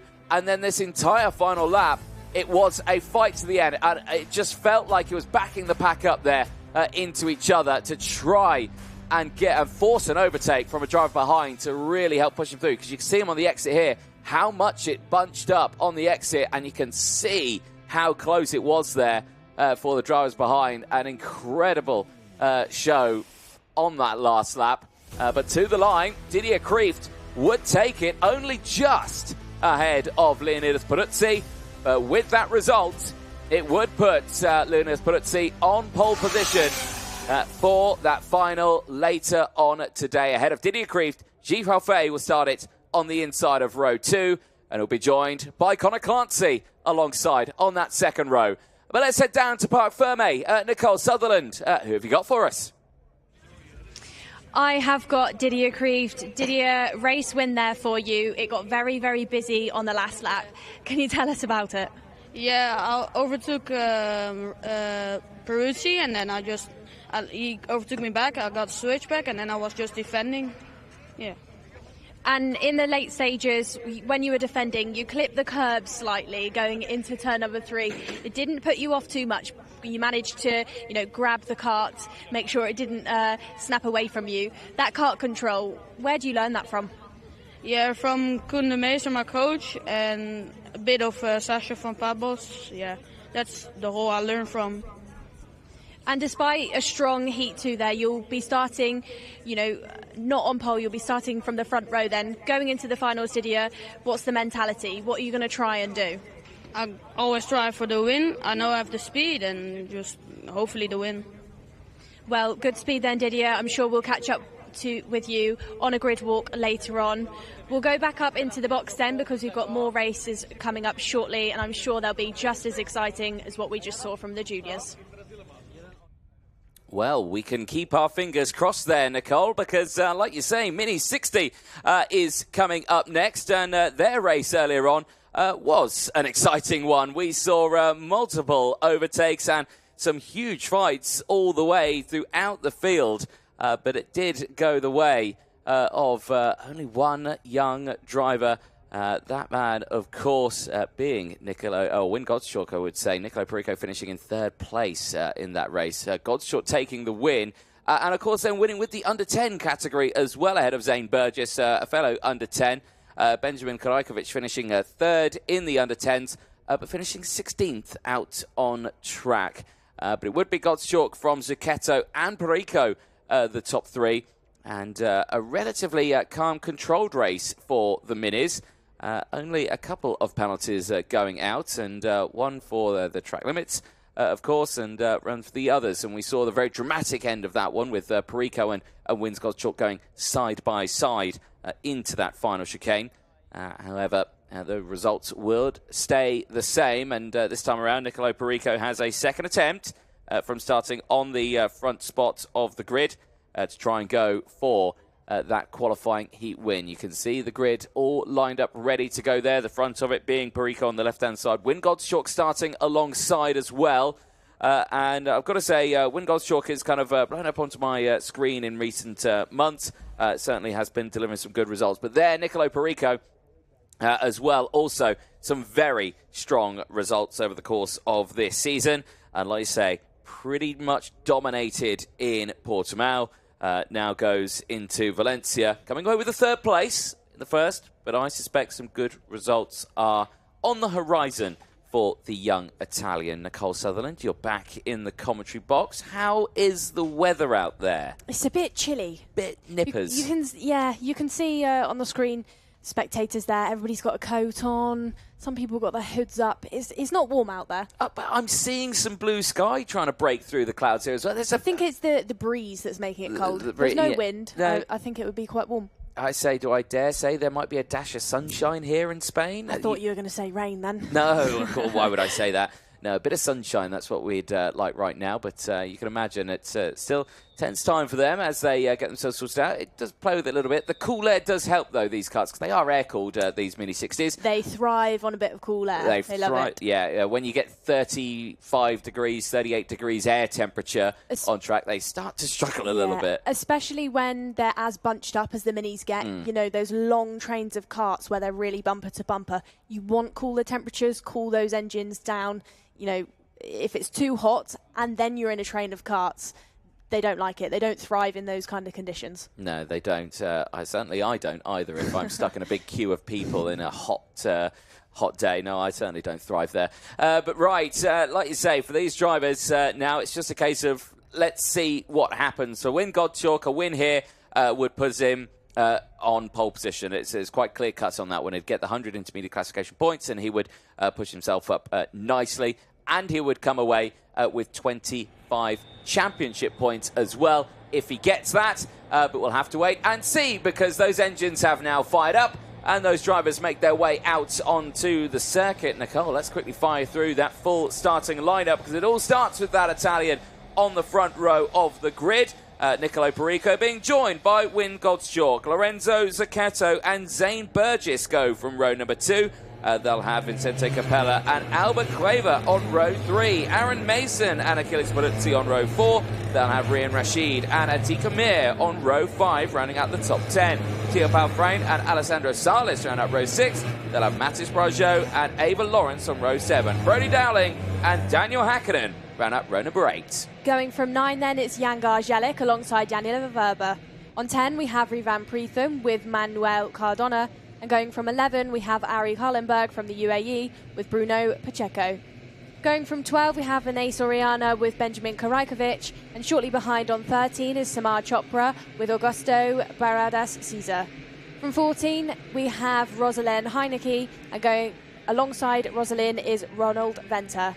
Rounding out your grid then of the final mini heat of today, we have Stanislav Jarko with Vincente Garrido. Indeed. Well, we look forward to seeing what happens in this race, with these drivers priming themselves ready ahead of their second one. Again, a reminder of those results very quickly. Gottschalk from Zucchetto, Perico from Capella, Burgess, Palfrain, Peruzzi from Cueva. Then it was Brageau and Ava Lawrence who rounded out the top 10 in that race. And again, if they match those results again in this one, it would kind of all stay the same, and they would kind of grid up like that a little bit in that race. Drivers head round to start another lap on this one to get temperature into those tyres. So, Nicole, at this stage, we saw, obviously, the juniors out there in their second race. It was a little bit more feisty there for the front, because you knew that they're fighting for what could be a pole position for these finals. For Win Gottschalk, who starts alongside Nicolo Perico, is this going to be a fight all the way to the end, or do you think he's going to try and work with Perico and then go for the move on the last couple of laps? I think Win wants to be starting from that front row in the final, and I think Win knows if he does that, if he wants to do that, he's got to make it hard work for Nicolo, and the best way to do it is just to back him up into the pack, let the other drivers come into it and really hustle that driver as a group. So I would expect to see that from him, because as you can see on the screen, qualifying heat so far, Win Gottschalk, after a win earlier on, he is leading the way by 50 points. But Perico, he's there with 41. He is split up from Gottschalk by Zucchetto, but probably is the driver that throughout this race is going to catch up on points, unless the drivers around maybe work together, try and back him up and bring it into a big train of karts where they're all fighting it's out until the end. Yeah, indeed. But like I say, because, Perico had that third place, that means that if they finish first and second out there, he still gets that jump. Right then, here we go into the tram lines. Are we racing? The answer to that is yes, we are. Down and towards turn number 1, and it is a good start once more for that inside row. Where is Win Gottschalk going to end up? All the way down in around P5, and that's the bad side of starting on the outside row. And he gets it back up into P4 there in the background. It's all gone a little bit wrong there for the rest of them. Again, that pinch point here at the Valencia circuit certainly makes it very difficult. Now, it looks like all the karts are going to get going again. However, some of them have grounded to a halt, some of them being Rivan Pritham is one, Benjamin Karajkovic, and Rosalind Heineke, who have all had drama out on the circuit. And I think those 3 karts have tried to get going again, but it's not been the start they would have wanted. Rest of the field, though, and crucially at the front here, Nicole, it's Perico from Lorenzo Zucchetto, who's there in second place, and there in third, I'm inclined to believe, is that Aaron Mason, who retired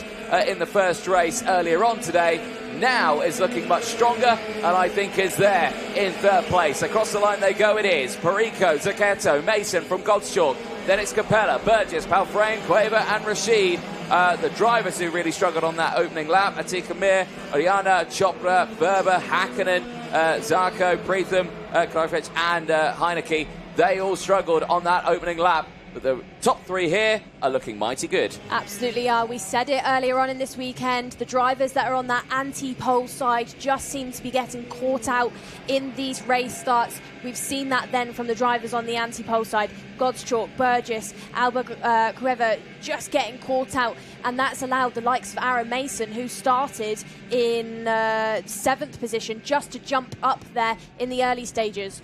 Don't count out the drivers on the anti-pole side, because it is Win Godschalk in 4th position who's back on the charge, catching up to the 1, 2, 3 of Perico, Zugetto and Mason. Watch him as they come down the main straight and is in that toe now, because I think he's going to be trying to have a look. Also maybe trying to have a look is Zugetto into turn number 1 on Perico. Yes, he does. Perico has to back out of it then. He went into turn 1 in the race lead and now is sat there in P4. So that has allowed Zugetto, Mason and Godschalk just to slip back in. And there's Zane Burgess getting involved. Burgess tries to have a look up the inside of the Italian, but doesn't get it quite right on the brakes. Has to back out, has to let Perico go. But Perico then going into turn 1, you just see it time and time again. There's no room for them to get in. They lose too much. But picked himself back up then, because he's got back into 2nd position and has overtaken Aaron Mason once more. Yeah, indeed. He's got back up into 2nd place now after dropping to P4. And that all came from just that slight mistake out of that final chicane. He just ran a little wide in that second half of that last chicane, did Perico. And you saw the train just get the green light to go for it. He's going to lose out again as the field goes down the inside. And he's not happy. And he's going very slowly over the start-finish line there. And it's broken. It has broken. Perico is out of this race. And it's grinding to a halt. That's possibly, it could be a chain off, I'm not too sure, because it's just, the car's just stopped, there it is. Well, he had to clip that curb on the left-hand side, but yeah, not quite sure what's gone wrong with that Paralink car. It's conked out, it might be a battery terminal that's gone, because remember, these are a button push start, and you know, that could have gone. All of these sort of things, it's I don't know, but Zugetto has claimed the lead, and crucially, for the intermediate classification, Lorenzo Zugetto's looking to start on pole position here, Nicole. So this has really worked out in his favour. After those results earlier on, there it is, confirmation. Lorenzo Zugetto leading now with 94 points. Godschalk could still take this away from him, though, especially if this happens. Aaron Mason to the inside. He retired from the first race earlier on. Now he's in the lead. He won't have the points to get the move done, but it's really kicking off the field here. Burgess down the inside. He's going to try and take a 2 for 1, and that's not going to work out for him. Godschalk now up to P4, ahead of the likes of Zugetto. Oh, he's driving over the top of his rear bumper. He gets over that curb. It's all a bit untidy. And now he drops back into the likes of Cueva, who is right there on the 812, just trying to get involved. Zugetto back to the inside as well of Aaron Mason. He gets through, but it's Godschalk who now leads that one. And just like that, Zugetto is back down to 2nd, and Godschalk is leading the intermediate classification. There's Alba Garcia then trying to go around the outside of Zane Burgess. Isn't quite going to make it work. No, she isn't. She has to drop back. Has lost a bit of momentum then. But Zane Burgess going into turn number 3, it was ambitious. I thought he was going to be able to get it done, but just couldn't quite slow that kart down. But he is still there in this fight, and it's all getting busy through turn number 17, 18 and 19 as they head under then to meet the last lap board, and it's getting spicy. Anthony Jordan going into turn number 1. That's Ava Lawrence going through. The treble 8 has had a brilliant race in this one from P14. Is now fighting right up there in the top 5. You can see her from her brand new pink helmet there is just pushing through. But Godschalk now in control of this race is now got to really think about just trying to break away here. Zugetto is still company right behind. Now Lorenzo Zugetto still could shake things up here, especially if it goes a bit P-Tong, and it is going to go P-Tong. They are going side by side now in towards the likes of turn number 11. Godschalk holds on to that lead. Zugetto cannot find the way through just yet. But with that defensive line, it brings in Burgess, it brings in Ava Lawrence. We could see an almighty dive to the inside into that final chicane. Who's going to claim it then? Here we go. It's the last time in this race. Who starts on pole position? for that final on Saturday. To the line they go. It'll be Gottschalk across the line. It's 2 for 2 for the young American, part of the under-10s, and now in control of Mini 60, ahead of their final later on today. Win Gottschalk takes it.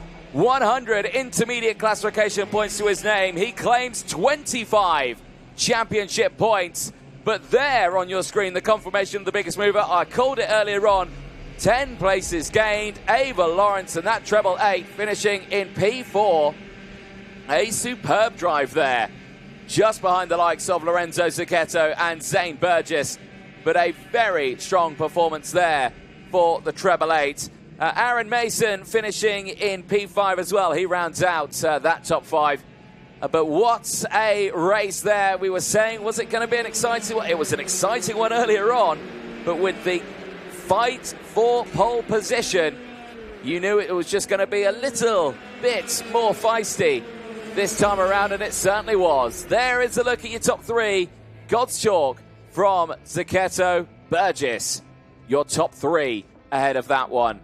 Perico, the pole sitter from qualifying, with that result drops him outside of the top 8 in the intermediate classification with that retirement. There is a look at your full results. Teo Palframe finishing in P6 ahead of Albert Quaver finishing in 7th place. Vicente Capella from Achilles Peruzzi. Jan Gazianek rounding out the top 10 with a gain of 7 places. Brody Dowling finishing in P11 ahead of Mathis Brageau. Rian Rashid in 13th place ahead of Harry Kallenberg. Manuel Calendi finishing in P15 ahead of Alessandro Sales. Atika Mir finishing in 17th place ahead of Cesar Barreros, finishing in 10th place. Bruno Miranda finishing in P19. Daniela Verba from Daniel Hakkinen. Samir Chopra from Anesa Oyana, from Stanislav Zarko. Ronald Ventnor from Vicente Carrero in 26th place. Rivan Preetham running out the 27 finishes. The retirements, and the biggest one there, Nicolo Perico, pole sitter from qualifying, out of his second race and out of contention of a front row start for that final later on. Here was the highlights from that race. The start a little bit shaky for the drivers, and it would all wait until turn number 3 down into the pinch point here, because the front runners, well, they were fine, they were clear, single file for them. It was when you were 3-4 wide in the background and just up and over. So many karts involved there, all of them able to keep going, just a handful retiring at the start of that race one. The slight mistake from Perico out of that final chicane just gifted the move down the inside for the likes of Zucchetto. You have there Aaron Mason there as well, and Win Gottschalk, all able to get down the inside. This was Zane Burgess looking to the inside there of Nicolo Perico. So tantalizingly close there to it all going wrong at turn number 7. Perico fought back though, pretty bravely down the inside, getting back up into second place. You can see him behind the likes of Zucchetto. This moment here, the hit and the grinding over the curb, and yeah, I think that knocked out the engine. It knocked the chain or something, the sprocket. I don't know what it was, but he kind of skated over that apex curb there, out of that final chicane, and very lucky that all the drivers actually managed to avoid him there, because he was on the racing line on that start-finish straight. Race continuing then, and Aaron Mason in control of this, but it was the likes of Lorenzo Zucchetto who was leading the intermediate classification at this point. This was Zane Burgess going for the move down the inside. These race results that the Americans have has bumped him now up to start 3rd place. So he's only gained that 1 position. There was the likes of Nicolo Perico walking back. Sketchy moment there in towards turn 3 for the American Burgess. But you see there from that angle, just clipping that rear bumper of Aaron Mason and just sending him into the dirt. Win Gottschalk getting into the lead once again. The winner of the first qualifying heat earlier on, retaking that lead, and puts himself right up on that sharp end and went on to take the checker flag. However, on this final lap, the fight behind was still raging on, and you can see how close they were. The top 8 at the end of that race were separated by, well, less than 1/10 of a second, I think it says on my timing screen there. That is absolutely superb. Well, the gaps between them were less than 1/10 of a second. But it was about 6/10 of a second that separated them. A very close race on that one, and certainly looking forward to that final later on today. But let's head down to Parc Ferme. Nicole Sutherland for Mini 60. It's over to you. Thank you, Anthony. What a performance by some of our minis, the likes of Ava Lawrence picking up some fantastic positions. We've got our race winner, Win God's Chalk, and our driver who will be starting on pole for the final with me. Win, another great race for you then. You've had a perfect weekend so far, pretty much. Pole, under 10s, and then 2 heat wins. You must feel great. Yeah, I feel very good. And it was a busy race out there again between all of you minis. You were all so close. Can you tell me about some of the overtakes? Tell me about some of the difficult moments in that race?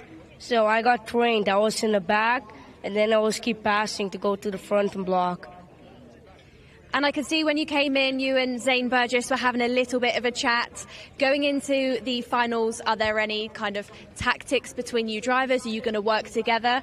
What are you thinking going into the finals this afternoon? In the heat, we're working together because he also helped me in the one, so I also helped me too. Maybe we're doing it in the finals.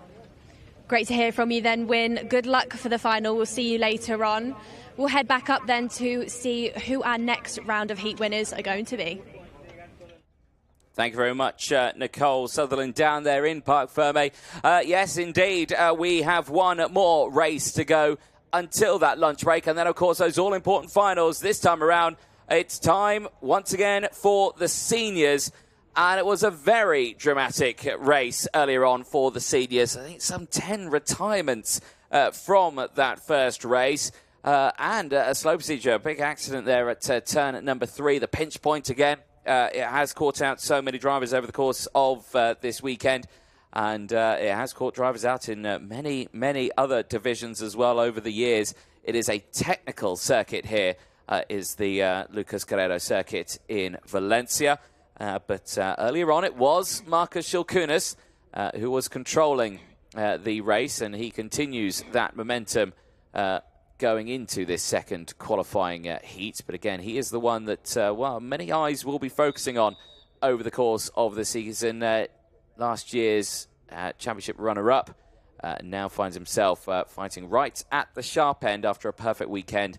Round 1 in Portimao, that win earlier on, only by half a second, ahead of Chiara Batig, who gained 2 places. Still puts him in a really strong spot here. Neil Russell as well from Switzerland finished some 6.2 seconds behind the top 2, but was in 3rd place in his first appearance in the Champions of the Future Academy programme.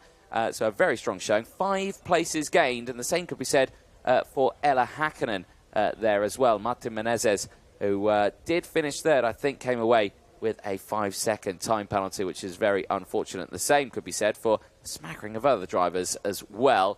And unfortunately for one driver, not actually making it to the end. A couple of disqualifications in that one.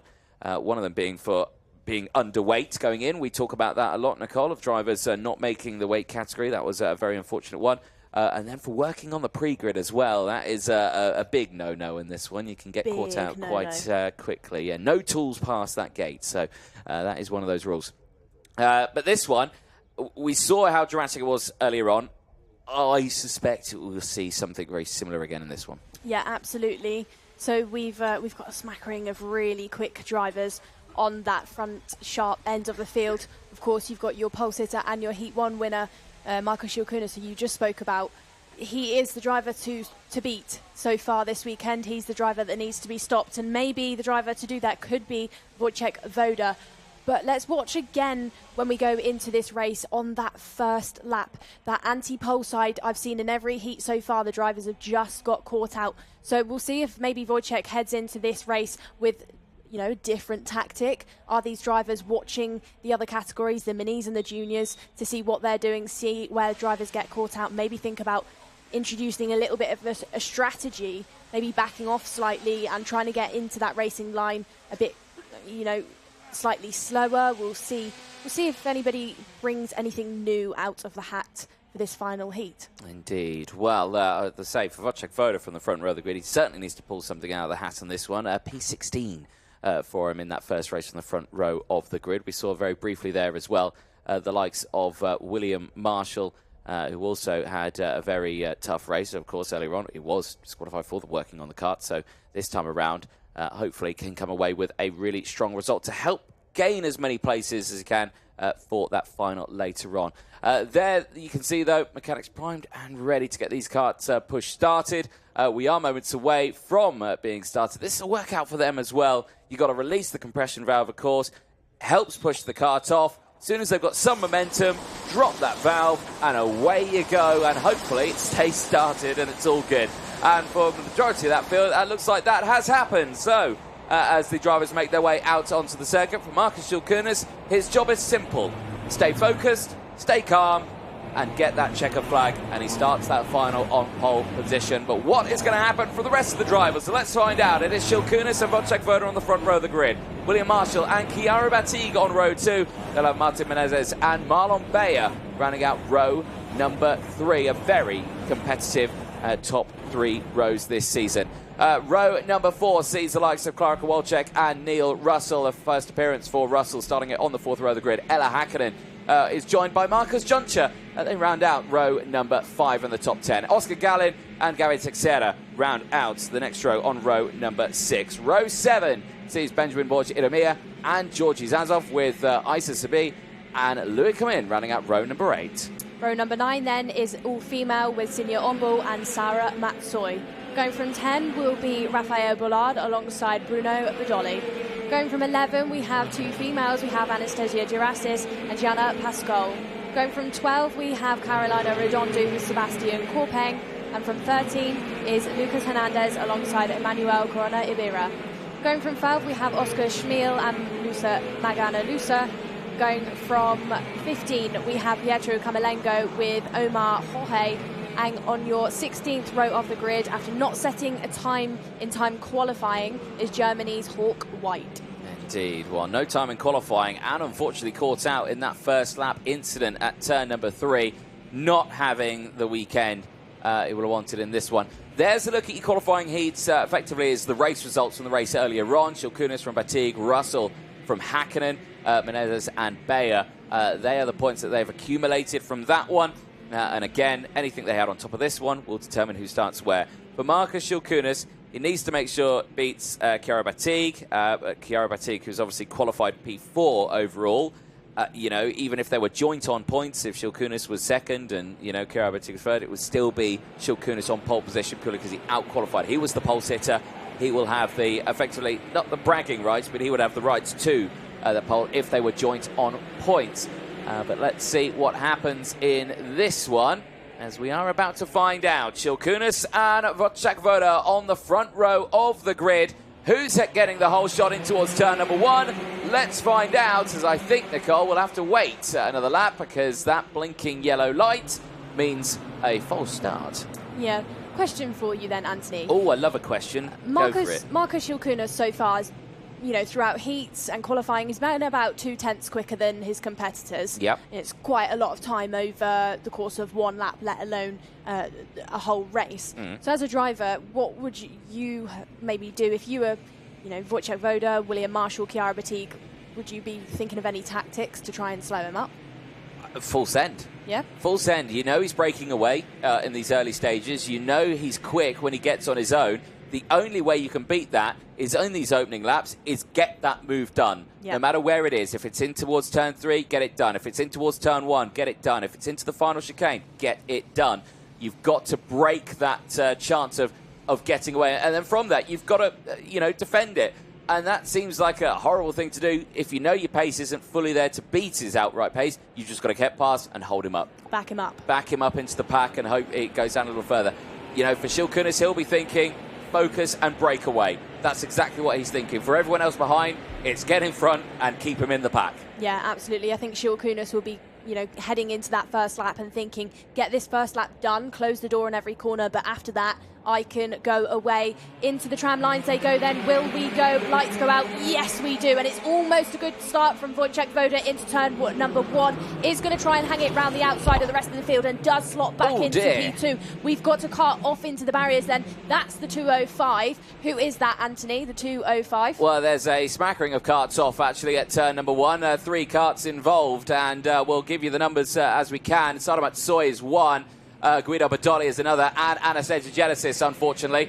And a slow procedure has come out, and Marshall's on the scene, and you actually heard the impact from the camera there in the headphones at turn number 1. It was a mighty whack, and you can see there the cart stricken in the background. So the race has been neutralised then right at the start of this one, as officials and marshals on scene there at the incident at turn number 1. And have just seen now that a red flag has just been called. So an almighty incident there at turn number 1. Now, of course, with that happening in the opening lap here, Nicole, that's a full race restart. And, of course, if those drivers are okay down at turn 1 and the carts aren't too badly damaged, they will be able to rejoin this. So effectively, we've gone into a situation where the race hasn't even happened. Whatever has happened at this point is null and void, and we are back to a full race restart, and they will get that grid re-lined up, ready to go. This is something that the RGMC team have practiced many times and discussed to make sure there is a slick format of how it works.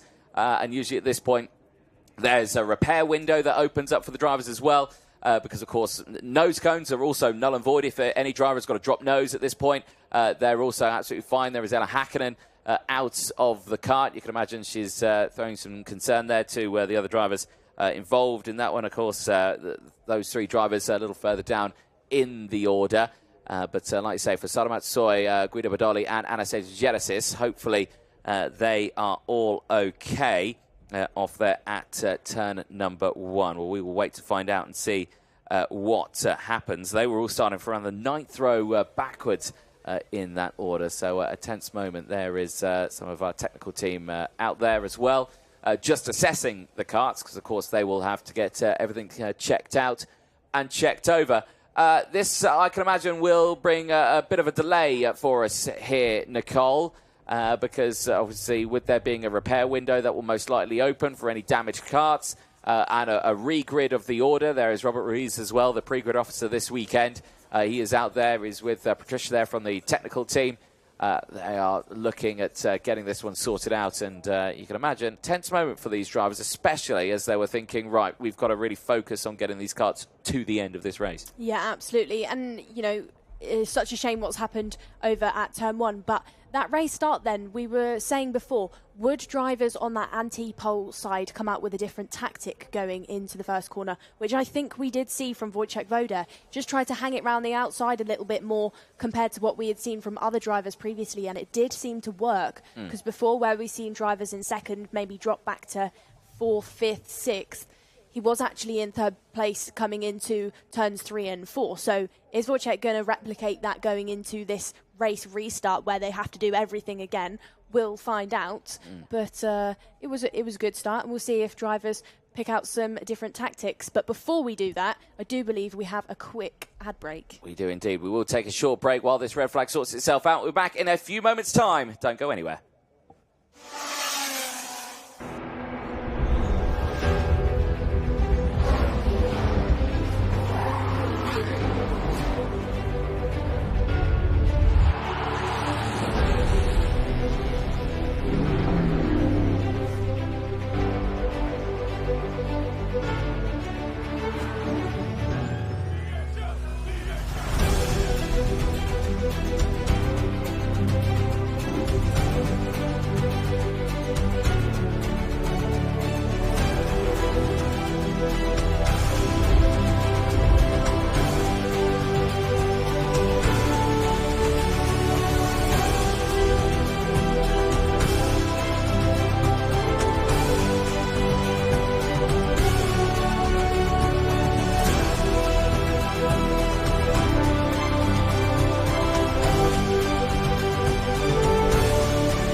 Welcome back, ladies and gentlemen. If you are just joining us, you are watching live coverage of round 2 of the Champions of the Future Academy program live here at the Valencia circuit in Spain.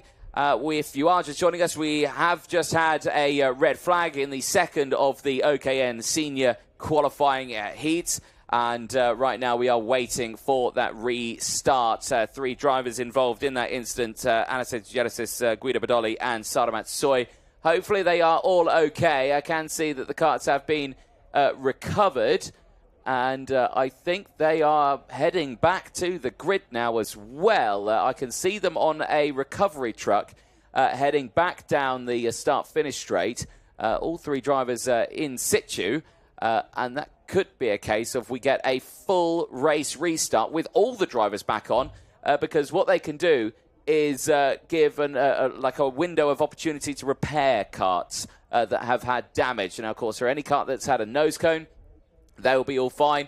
For any karts that have had any other damage, they'll also be sorted out. Now, I can see there are 3 karts, only 2 drivers there, one of those being a marshal.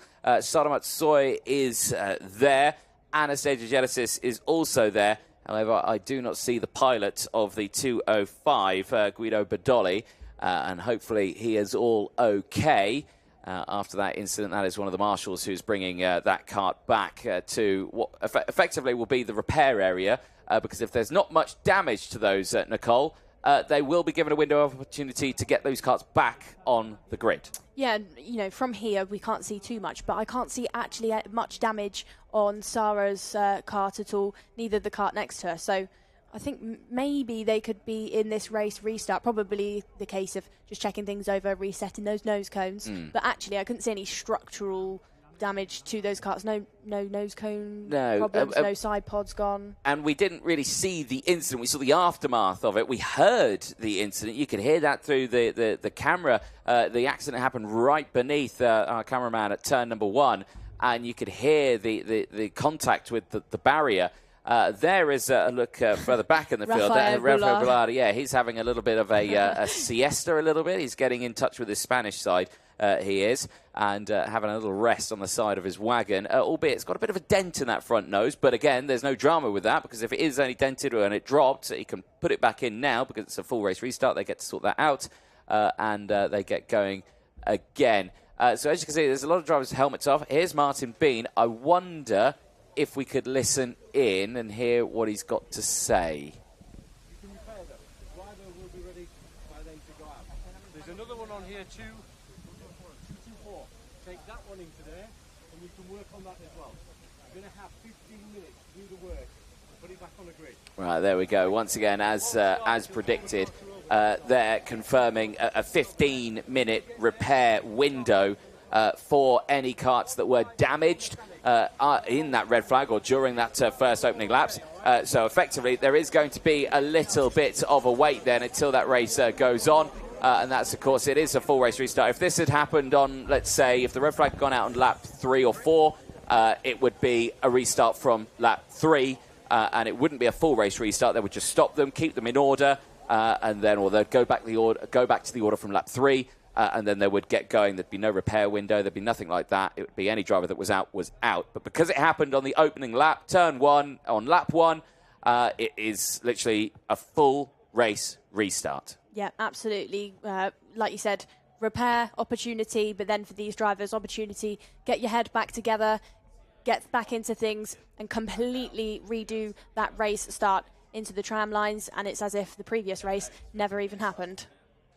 Yes, indeed. Well, let's see what's happening. We'll keep in touch with what the discussion is happening out there, because, of course, they've been given a 15-minute window. However, it might be less than that, because they might fix the karts in 5 minutes. They might fix them in 10 minutes. It might be a 30-second thing of pop the nose cone back out and off you go. Yeah, exactly. Or if it's a quick bend of something here and there, it might put it back. So it's a very unique situation that we have at the moment. But, of course, the main thing is if they can get it repaired in less than 15 minutes, it's all good. If it gets to 14 minutes and 59 seconds and you've still not got a wheel on the kart, that's it. They're out of the race. You won't get back on the grid. And hopefully for all 3 of those drivers, we do find them back on the track. But it's certainly a little bit of a delay for these drivers than what they would have initially wanted. Of course, for us, it's absolutely fine because it kind of eats into that sort of lunch break area, so it doesn't put them behind schedule in any way, shape or form. But it does delay them a little bit with getting everything ready for the final later on, Nicole. They lose out on a bit of repair time maybe after this race. Yeah, I mean, with this championship, the drivers can't do that many setup changes anyway. No, they can't. So anything that would be done to a kart really would fit into that gap that they're going to have. You know, yes. You can't have any axle changes, no, nothing like that, which like are that. long jobs. They take a little bit of a while for a mechanic. No engine changes. So actually eating into that time after the lunch break wouldn't be too significant for these drivers, for the mechanics to make any last-minute setup changes ahead of the finals. No, exactly that. So everything just getting sorted out now as drivers look like most of them have left the circuit now. A lot just sitting on the sidelines there, and some to their karts. But again, for a driver, when you have these sort of moments where you've hyped yourself up, you've got yourself going, I say this all the time whenever we have a stoppage, it must play absolute pandemonium with the driver's mind. I think it really depends on what kind of driver you are. No two drivers are different. Some come into each race with a really relaxed mindset, don't do much preparation because that's just what works for them. But then some drivers really have a routine, have those kind of pre-race tactics. So it depends what you're like. Yeah, exactly. We'll have to wait and see. It's going to be looking like at least another 13 minutes or so until we're going to get action back out onto the circuit. So we will take a short break. Do not go anywhere. We'll be back with that second and final qualifying heat for the OKN senior category in a few moments' time.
Well, welcome back, ladies and gentlemen. If you are just rejoining us, we are back and racing once more after a slight delay there due to a red flag.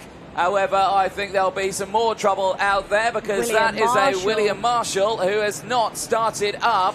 And there's mechanics and everything trying to push. However, they are pushing and pushing and pushing halfway down the straight. And, yeah, that's not going to go too well for them.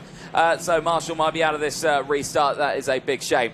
Right, eyes on the rest of the field. If you have just joined us, we have just had a red flag. 3 drivers involved in that red flag. Anastasia Genesis, Guido Badoli and Sadamat Soy.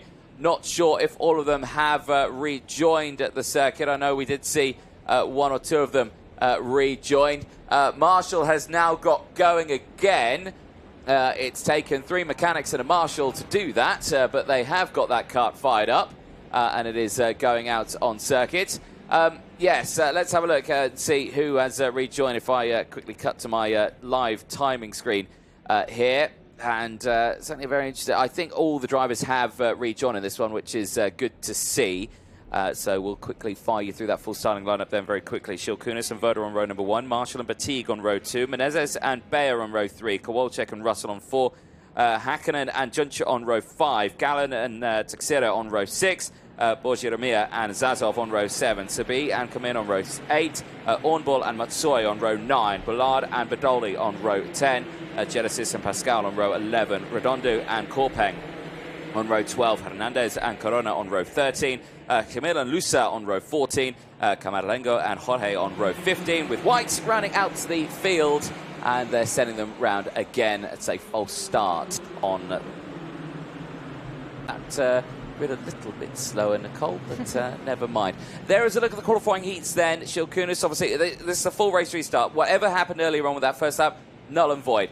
Full restart on this one, so it's Shilkunis, Batigue, Russell, Hakkinen, Menezes and Bayer. They're the people who have got the maximum points right now and are currently inside that top 6, and they're the ones fighting for that pole position start in the final a little bit later on today.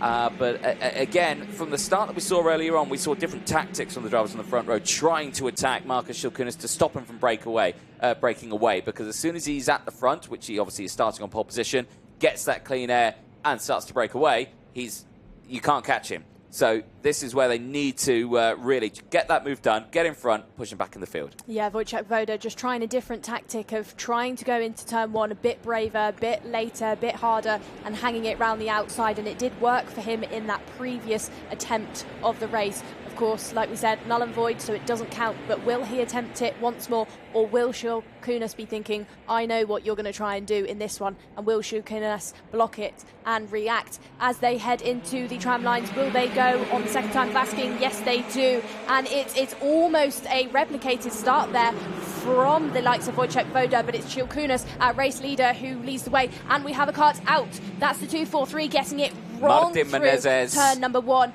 Understeered and ended up on the curb, and we've got a pandemonium of carts going off in the back. Who is that? That's Sarah Motsoy having another difficult one, the 2-1-9. She's trying to get the carts restarted. We've got the 2-3-3 in there, the 2-2-4, but all those drivers have given up. They're not going to attempt to restart these OKN senior engines, have just walked off towards the Marshall posts. But focus back on this front pack of cuts as we've got a battle going on for 4th position. That's Klara Kowalczyk having a good start of the race. She's trying to get herself into 4th. Crucially, though, going through turn number 17, 18, 19, it's Shilkunis who leads the way. Head down as they head under the start-finish gantry, because he's being hustled by the likes of Wojciech Woda behind him. Being hustled also then is Klara Kowalczyk, who's got a train of cuts just on the back bumper of her. So has Chiara Batigue. Chiara Batigue sat in 3rd position as they head out of turn number 3 and 4. William Marshall then, who started a late start to this race, couldn't quite get that engine started with the push start of the mechanic, has got things fired back up again. He's thinking about Klara Kowalczyk, sat shortly behind him. Qualifying heats results so far then, it is Marcus Shilkunis who is continuing to lead the way with 100 points. Chiara Batigue, who sat in 3rd position, she's still in 2nd, ahead of Neil Russell, who's got 73 points. Neil Russell then currently sat in P7 within this race, has made up one position so far. He's going to want to make up more positions if he's going to catch up to the likes of Fatigue through the qualifying heats points to get himself into a better position for that final. Heading into turn number 1 then, it's still Klara Kowalczyk who's trying to have a look to gain some momentum on the like of Marshall in front, but she doesn't quite get anything done, just clips his back bumper going through turn number 3 and 4. Careful of that front fairing, Klara, because we know that they like to pop in very easily if you do go into the back of someone. Gabby Teixeira is your fastest driver on the circuit. She sets a 55.647, so that's quite a quick time to be setting this early on. And to be honest, Anthony, what we're seeing so far is quite a relaxed, calm start to this race. Other than that commotion that went on through turn 3 and 4 right at the very start, where we lost a smattering of drivers, the likes of Juncha, Borges, Georgi Zazov, Louis Common and Oscar Schmiel, is calmed down slightly. We've more so got a train of karts just trying to focus and get in the slipstream of the driver in front, instead of lots of battles that we've seen so far. But we are only 3 out of 9 on the laps. Your biggest mover then within this race is Hawk White, the 220. Hawk definitely on a redemption drive within this one. He's made up 15 positions. Crucially, he didn't set a time within time qualifying. He had a DNF earlier on, so he's definitely using that tyre advantage that he would have got after a DNF, where he's not used that rubber to make up those positions. No, indeed. Is it my turn now, Nicole? Sorry. We'll have 4 of this race. You are in the box. Yeah, I am still in. No, we're lap 4 of 9 at this moment. We're actually on lap 5 of 9, where we're more than halfway through this race. And like you say, that start very dramatic right at the beginning of this one, because like you say, Martin Menezes was another driver who got caught out in that one right at the start as well. This was quite an unusual one. Kind of sideways through turn 1, and he went backwards as near try there for Chiara Batigue on Wojciech Woda. Not close enough this time around. And this is what we're talking about. They've not been able to get that initial move done on Marcus Shilkunas, and he's opened up an 0.8 of a second gap, and he's setting the fastest lap of the race as well, 55.222 now. And this is just going to put him on that front row of the grid, back on pole position.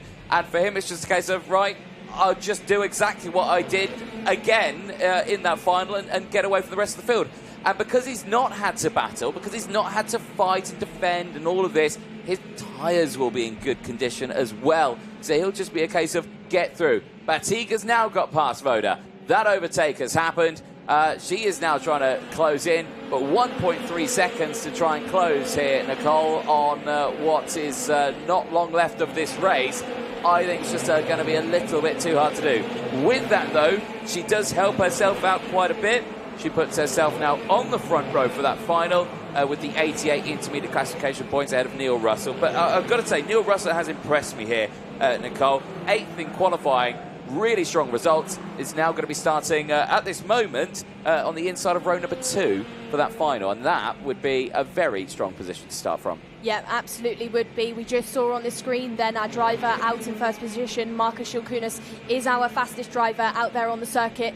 Thought that maybe he would back off slightly because he's not got to overdo it on the tyre, but he's out there in his clean air and is using it to his advantage, still pushing hard. And the lack of a toe really isn't affecting Marcus as they head through sector number 3. You know, he's using it to his advantage, allowing him to concentrate. We've got a battle for 3rd position, though. That's mostly between Wojciech Woda, William Marshall and Klara Kowalczyk, but they are chasing Chiara Batigue for that 2nd. They're not too far behind. There's actually really a 4-kart train as they head through turns number 3 and 4.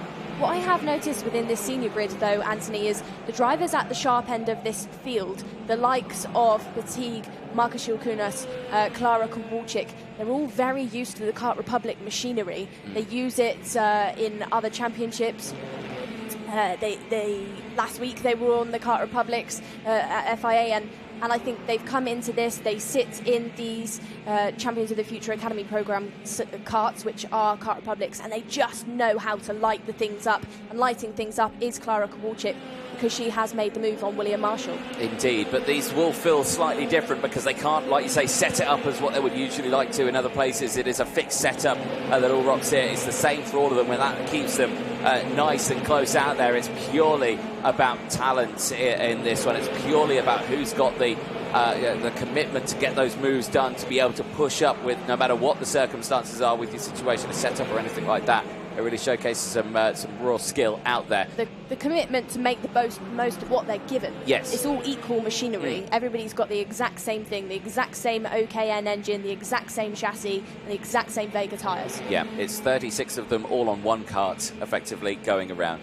That would be quite funny to see 36 drivers on top of each other on one chassis and they're driving around the track. But no, we don't mean it like that. Eyes on this one. We're nearing the end of this race here, Nicole. We are on lap 8.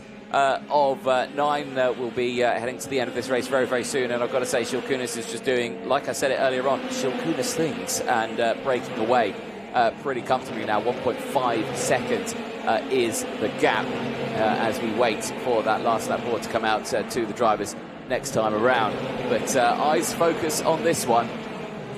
Fatigue really impressing, but not able to close that gap just yet. I think we'll have to wait until that final to really kind of showcase what Chiara Battiste can really do in this one, as we are on the final lap of this race.